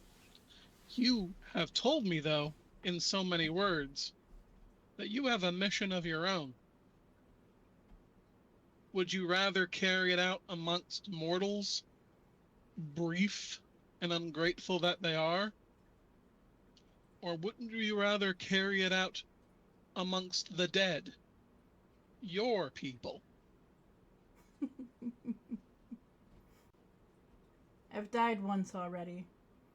I think the dead can wait another 60 years for me. I should do the good I can where I am.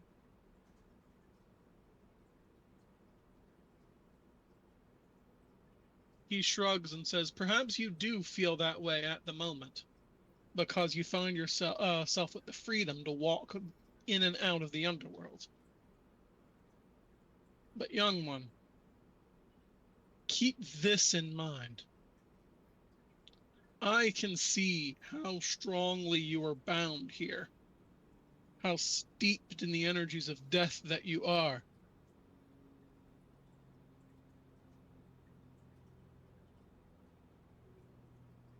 The caves here call out to those of us with power, those of us who have a mission that they would see to fruition among the dead. When you are tired of pretending to be alive on the surface, he leans forward again and smiles, the tears running down his face constantly. Come claim your crown. Surely you understand what I say when I say that the underworld reacts to us and around us. To have the connection such as you have,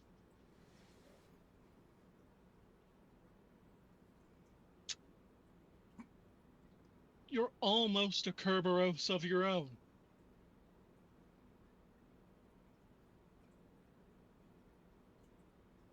The living will come and find you in time. They always do. He waves a hand and the door opens. Ty, having wrapped his hands around the bars, is carried with it. Good seeing you, Warden. I'll keep that in mind. But I dare say, if there's a future for me here, it's an afterlife where it's forgiveness, not regret.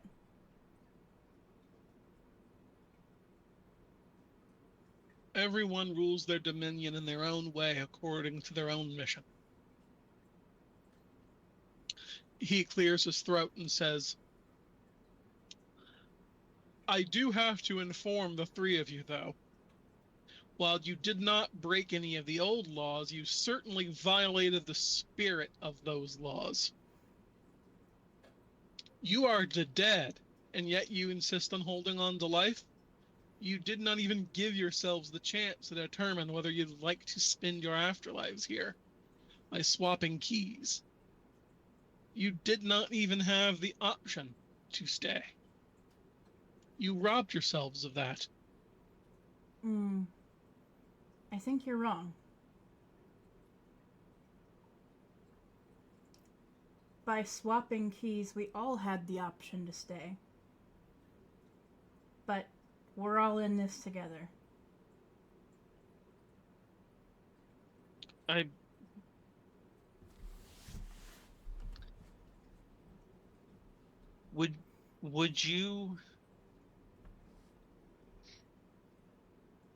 Would you fault a man for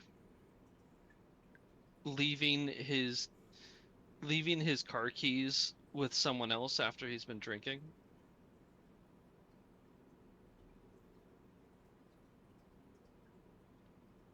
Penthos rolls his pure black eyes. Like,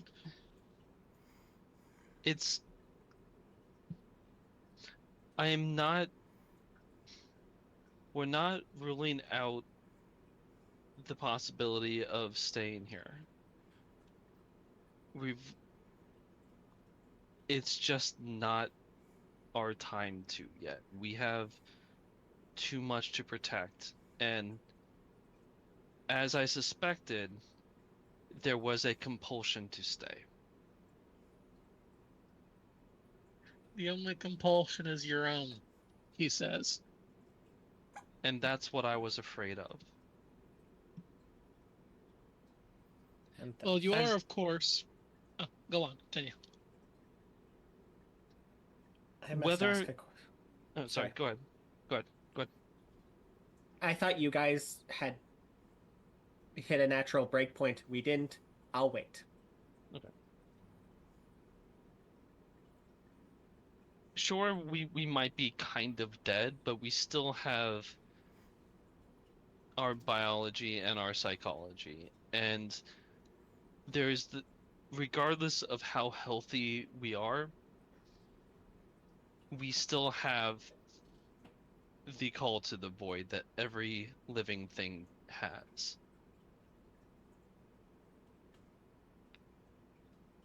And quite frankly, you capitalize on it. And I turn and walk away.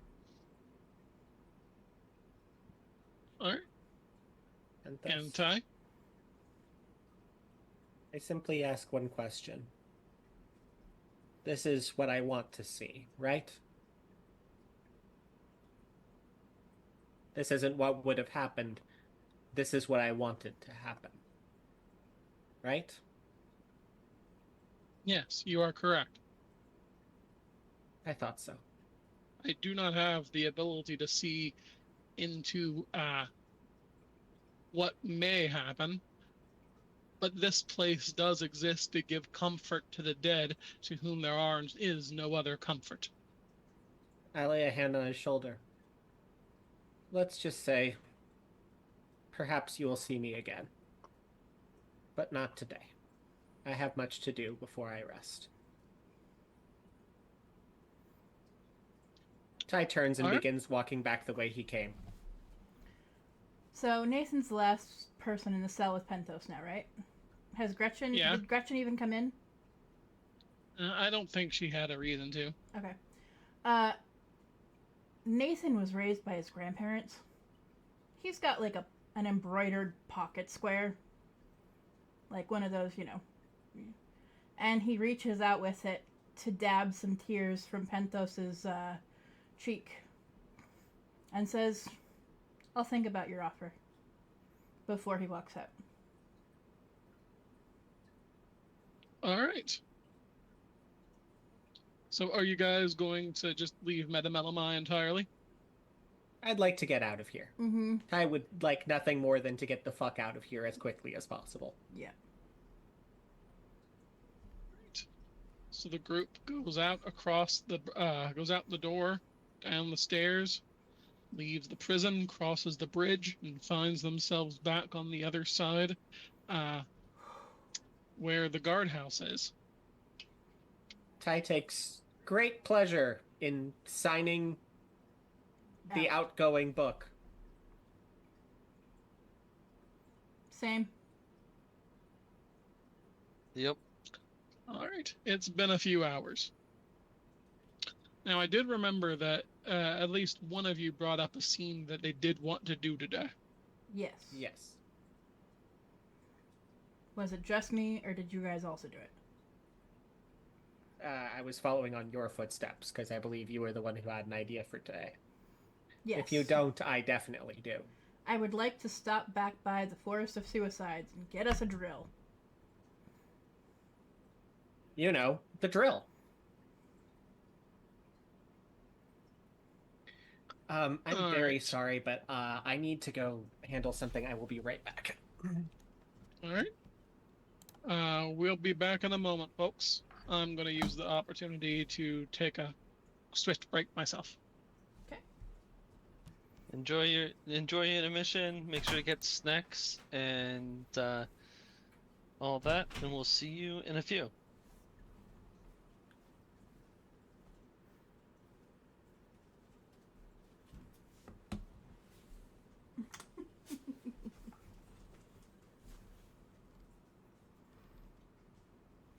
Holy shit, Tibbs. Dude, yeah. So Your Ethan's prison was insane. Ethan's kind of pissed about it too. Well, good. Like you said, he feels like this Colroy is using the natural call to the void that literally everyone feels Mm-hmm. to trap people. Yeah. And that's not cool, man. You had the weirdest fucking regret, and I'm sorry for throwing that headline at you, but it was the only thing I could think of that would be funny. Mhm. Well, like think about it. Like his parents are up until the events of the campaign, his parents were either neglectful or abusive. So like, I get it. Sorry about that. Yeah. All right, folks, we're back. So we wanted to stop by the Wood of Suicides here. Yep. All right. Since we're doing navigation to a specific place that you saw in your vision, We've also been there.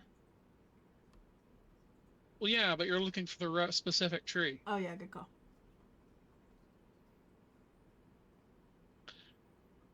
Let's say intelligence plus academics. I would have to say here. I can't think of I don't think of anything more. No wait. Intelligence plus occult. That makes more sense. You sure I can't do academics?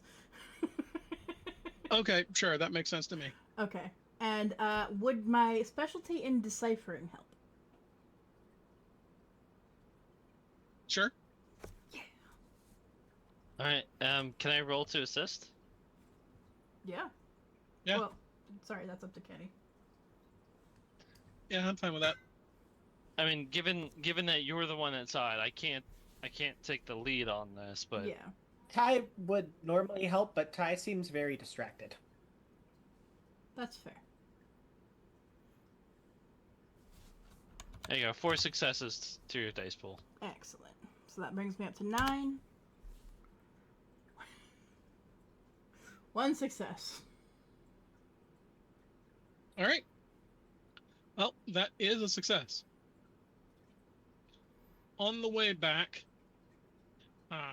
Nathan remembers the vision that he had regarding the drill Mhm. and is able to find the tree in the Wood of Suicides that had the nest that he saw in his vision. Is there anything in the nest?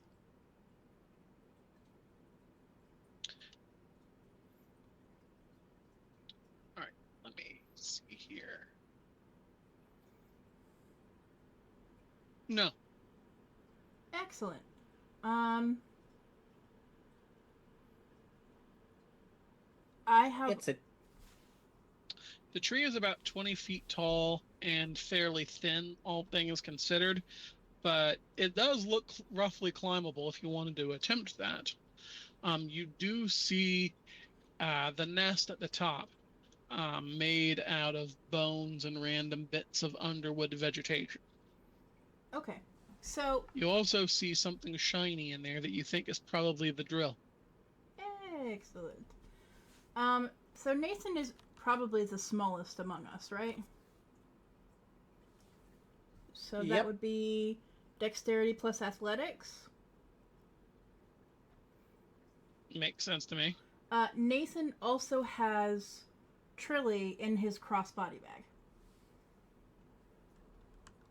I forgot about him. Okay. really, for those of you playing at home, is a trilobite like Kerberos, not Kerberos, Chthonian. Chthonian that we picked up last time. Most of us can't touch Trilly. Importantly. All right, the Chthonian wiggles about, its many legs clicking. 2 successes for climbing this tree.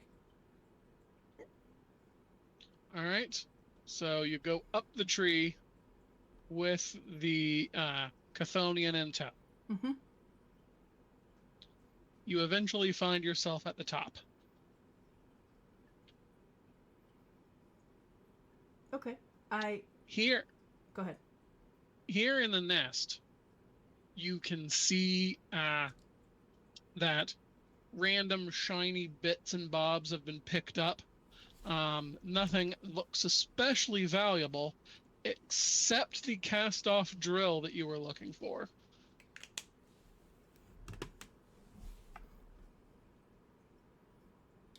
Okay. I push it out of the nest, making sure no one is below it first. I'm going to have a moment here and just ask a question. When we're talking about a drill, I believe what Lex believed they were looking for was the very large sort of thing that might have helped with the mission that we were on. Is this the sort of handheld thing that you might say be able to screw in screws or like put holes in the side of a wall with? Oh, yes, because no one ever told me they were looking for anything more than that.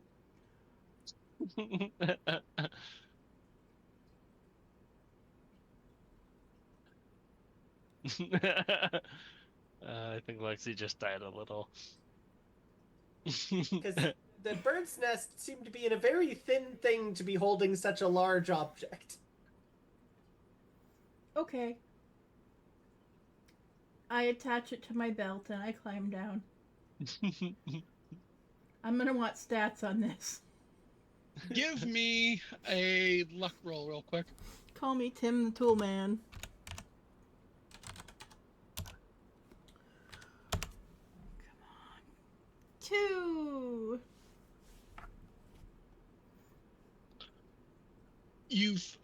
As you start to climb down, you hear the cry of a beast. It's hard to identify. Bird-esque, but birds usually don't make this wet of a noise.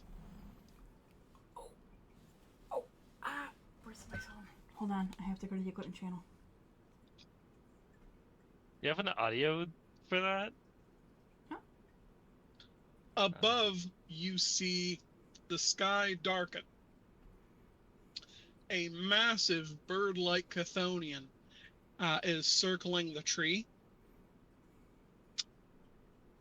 somewhat upset at your encroachment on their nest.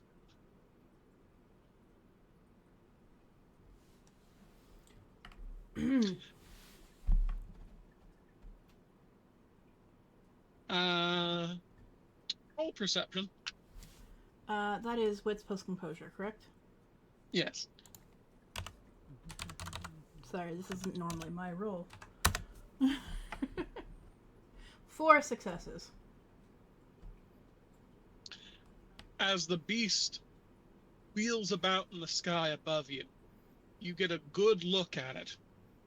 It's huge. It has to have a wingspan of 30 or 40 feet. This isn't the bird who owns this nest. It can't be. Looks more like the thing that would eat it.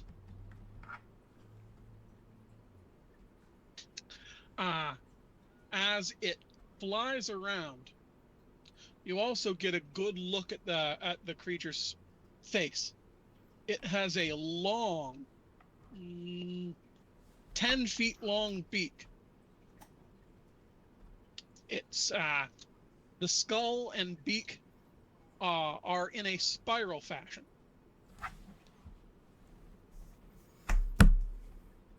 Kenny, Ladies and gentlemen, new target acquired. Kenny, I pull out my taser. All right. So you're going to attempt to tase the Chthonian. Yes, with electricity too.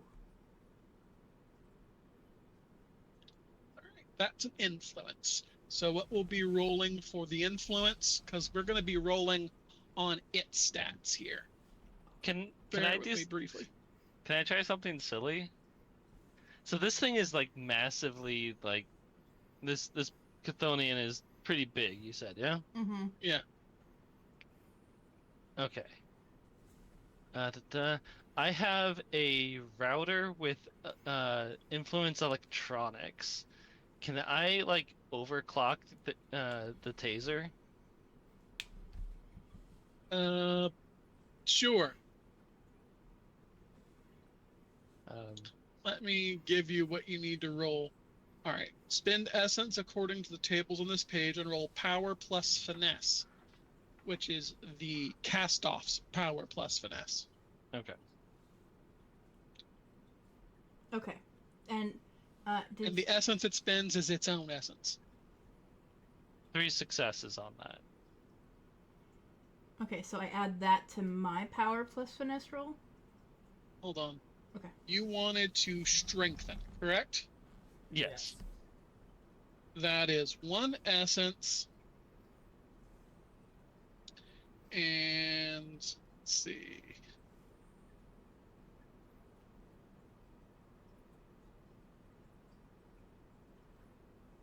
Yeah, that makes sense to me. Go ahead and add the 3 to your roll. Okay, so that's power plus finesse? Mm-hmm. I need to clarify 2 things first. 1, does he have rubber clothing or armor? It's a bird. 2, does he verbally request not to be tased? It's a bird. Yes. I forgot about those. Do not tase me, bro. 4 successes. All right. As the bird swoops in, Nathan simply thrusts out the taser and lets the ghostly object do its work. Let's see. So that's 4 successes. I'm going to... This would be resistance. I'm just going to roll resistance straight up. Okay.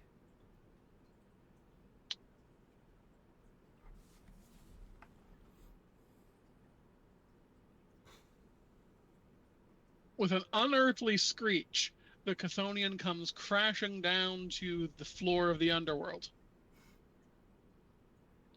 It's thrashing, but it's on the ground.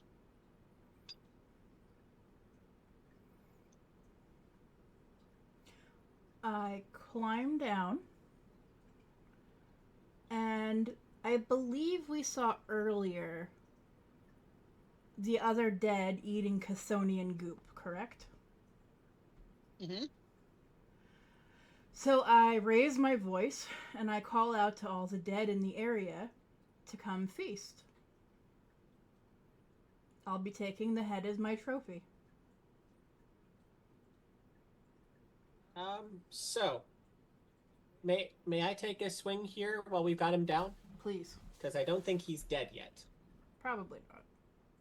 So, one of the Numina that's available is Drain. Mm-hmm. On my hockey stick, I believe that I can take a pretty solid swing at trying to shut down his ability to resist us with that. So, for this would allow me to steal willpower. Oh, this is from a material being. Never mind. I don't think this is material. I mean, you can touch it, so in that sense, it very much is material. Yes. Oh, I mean, we're in the underworld, so yeah. Whatever character, ghost or target, gains the most successes. Yeah. Yeah, it would All work right. just fine. so stamina plus resolve plus supernatural tolerance. I'm going to take the swing. All right. So the hockey stick rolls power plus finesse. Okay.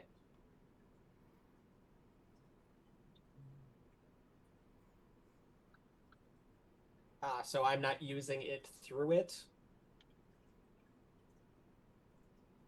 Yeah, you're using the stats of the item. That's not going to get anything done. Never mind. I'm just going to hit it. Hi. I mean, for what you want to do, you want to drain this thing of its willpower, right? Yeah, I was hoping to shut it down a little bit to make it easier to fight. Yeah, that works just fine. Just roll the hockey stick stats. You have its stats for this purpose. Okay. Got it. God damn it. Wrong area. Sorry. I was looking at the thing and thought I clicked over and I did. Don't mind me. You're right. 3 successes. All right. And the contested roll, 3 successes. Our Okay. house rule here is that in cases of tie, the player wins. So, gains most successes, receives points of willpower equal to the successes. So the hockey stick receives 3 points of willpower. In this case, it doesn't have willpower, so that would go to you. Who has brass knuckles? That's Ty, right? No, actually. Yeah, I Oh. think that's me. Ethan, that has influences metal 1. You could probably rip the drill off of its face. That's not a drill, that's its face. We need to just rip its face off. You could probably rip its face off of its face. Want to break out some of that unearthly strength that you've borrowed from a friend of yours? Yeah, that sounds like fun. If you don't manage it, I'll do it next. All right. So, materialize the metal one. Okay. Influence effects. Strengthen. Okay.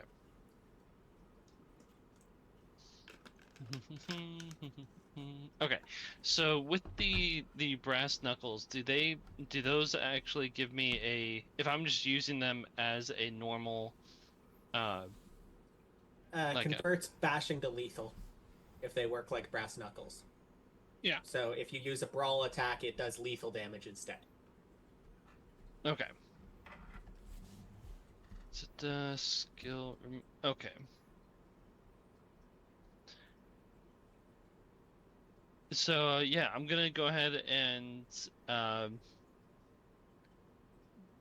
don the call, Would you like to make a call? And then from there, okay, so okay. Ba-da-ba-da, let's roll for that. It's not the greatest dice pool. So let's go ahead Is there something I can assist with? No, I got it. Okay. I just gotta use my key of Pyre Flame. Okay.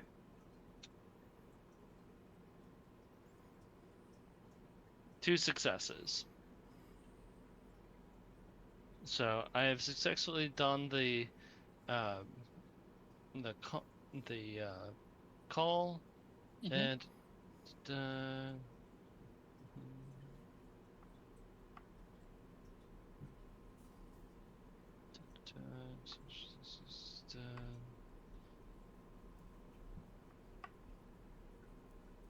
okay.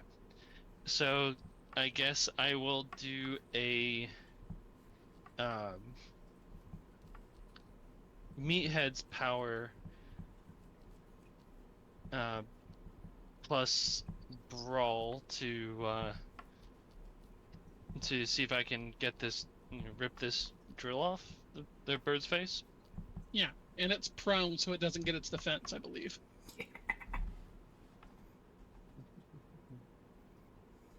Alrighty.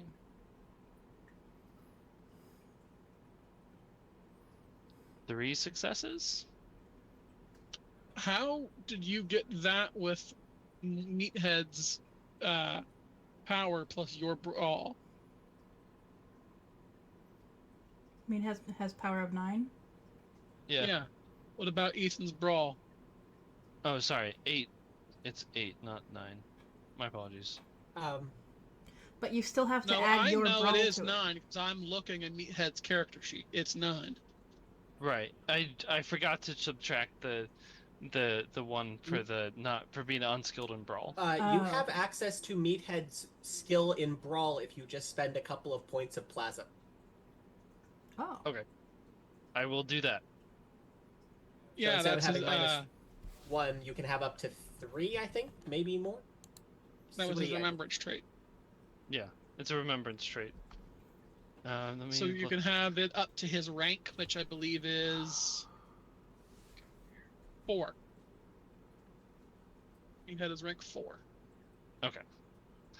So what I'm gonna do is do 1, or yeah, 2 for the call, 2 plasma for the call, and then the remaining 3 from the key, for brawl plus 1 of mine, putting me up to 13 for this dice pool. Okay. Yeah. 4 successes. All right. So, having donned the call and fused with the Meathead, Ethan attempts to wrest the skull from the Chthonian. The Chthonian, while stunned, doesn't take it very well as someone attempts to rip his head directly off. You've done 4 points of lethal damage, but it is now up and trying to shake you off. So I'm going to ask you to roll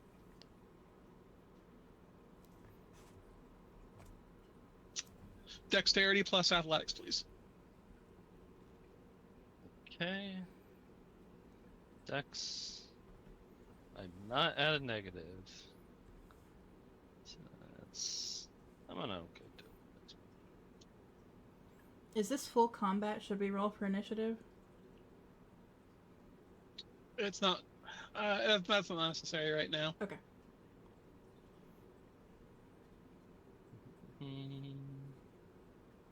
Yeah, I'll willpower that. 1 success. Okay. The bird doesn't manage to shake off Ethan. Ty? Do you want to go first? First, Lex? I believe it'd be your turn. Nathan went first already.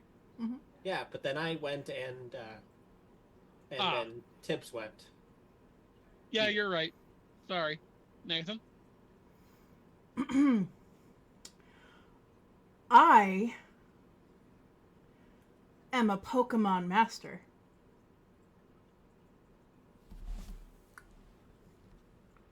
Nathan holds out both hands, one reaching back into his backpack to grab Trilly and throw him forward at the Chthonian, and the other directing Prom Queen to go get him. Are you unleashing Prom Queen? I am with that? unleashing Prom Queen. Go, Prom Queen! So, take the unleashed condition, and let's see. Ooh.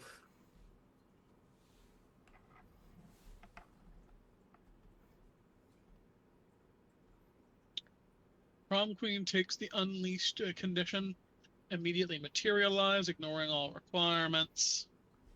Gain the following advantages. I would like to specify that I absolutely do not have Trilly in my hands. He was already thrown before I unleashed. Alright, so Prom Queen has influences that are the innate keys with dot ratings equal to her rank. So she's a That's- rank And 7? 8?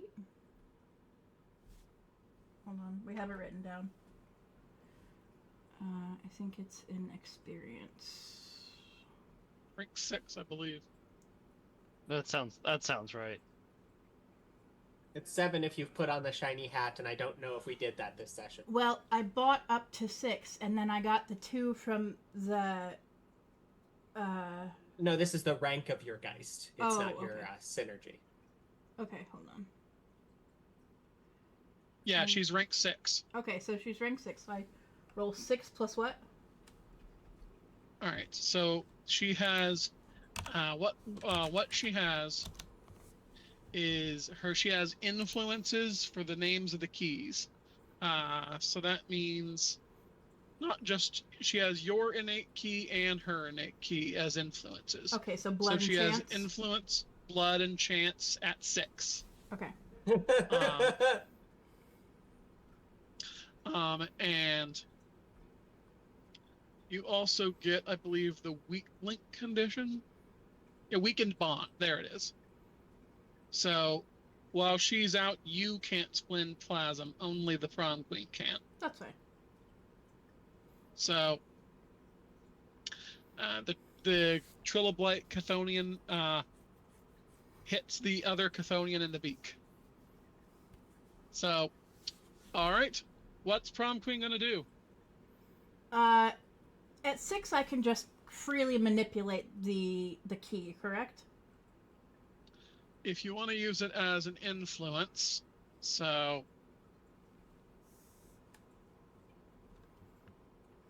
yeah, you have all 5 levels of this. Well, you've got 6 levels, but there's only 5 levels of effect. You've got strengthen, manipulate, control, create, and mass create. I'd like to manipulate blood. I'd like to freeze all of the blood in its body, which would create a frozen surface. All right, that would be 4 essence. Okay. And let's see. You would roll Prom Queen's power plus finesse. Power is 10. Finesse is 3, 6, 8, so 18. If you want, Prom Queen also gets to use your willpower. Okay. I'll save that for a reroll. 5 successes.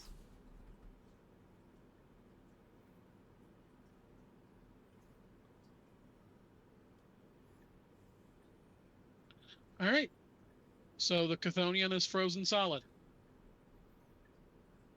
Guy steps up to the bat, or up to the hockey stick in this case. Got your skates? He smiles, donning his skates, and gets a little momentum up before a jump. Ai has a massive amount of physical weight going on. He has known how to break and crack the ice for years. He is going to try and slam down hard enough to shatter here the link between its neck and its torso.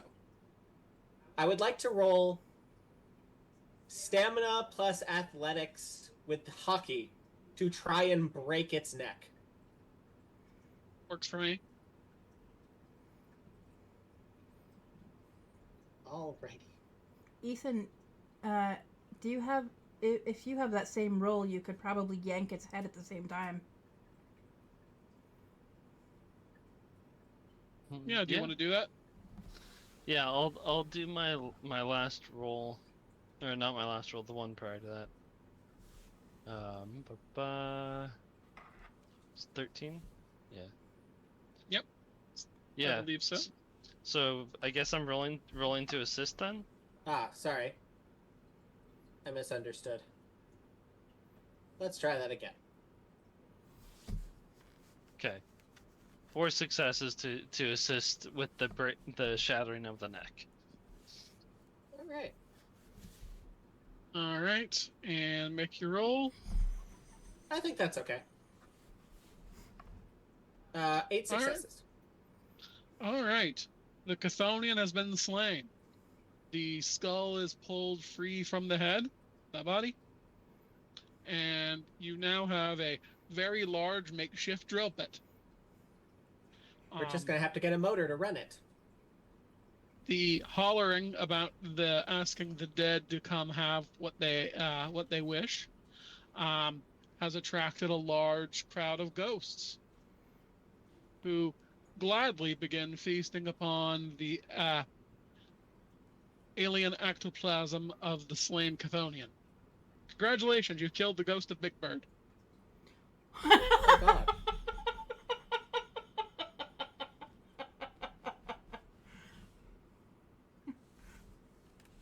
Lost in the Challenger explosion. So, I think now is a good place to end off for today. So let's go everyone's aspirations. Yep. Ready.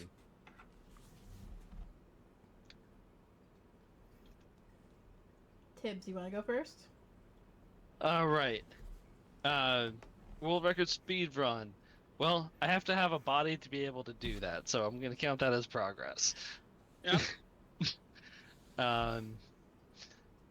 Improve my rig with new equipment, or slash get new equipment. Well, I just helped Nathan get some new equipment. Mm-hmm. Seasons don't fear the Reaper. Well, No matter what, I think you're closer to actually dealing with the Reaper than you were with 1 episode ago. that's true. Yeah. And Sure. and then tying up loose ends. Well, I like to think that I grew a bit closer to Ty because of this whole experience here. Sure. Makes sense to me. That's me. Right. Who's next? If I may, just for the sheer joke. Yeah. Get scouted for college hockey. Well, I did just finally get to use my actual hockey skills again. After I did a triple axel to sever a fucking head from a bird. I think that was some decent practice there. Sure. I'll allow it. Find a way to put the Undertaker underground. We've gotten a lot of hints as to where power can be found here, and one of them is tapping into the natural power of becoming Kerberoy, head of a dead domain. We've got access to that option now and an idea of how to do it. Sure. Unmask the pastor. I don't have anything. There's absolutely nothing. He was completely irrelevant to today. Yeah, So unfortunately. every time a that's bell true. rings, a Sin Eater gets his wings. It's a wonderful life him back into existence. Yep, Yes. makes sense to me. And you know the drill. I have a large drill bit. That was once a And a face. small one. And a small one, which is a drill. Mm-hmm. All right. That it? Yep. All right. I think I took a step towards drilling the hole. Yep.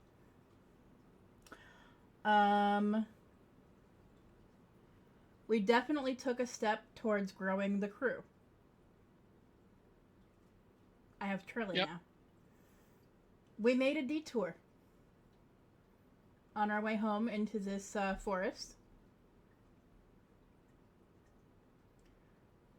Find Yep. out more about my great-great-grandpa. I now have a very important favor that I can trade. I have Kerberoy tears. Sure. I bet you have a plan for that, too. I do. Rescue a friend. Step and clear. Yep. That's me. All right. All right. Well, thanks very much for coming out again today, everybody. We really appreciate it. And hope everyone has a good night. Au revoir. Bye.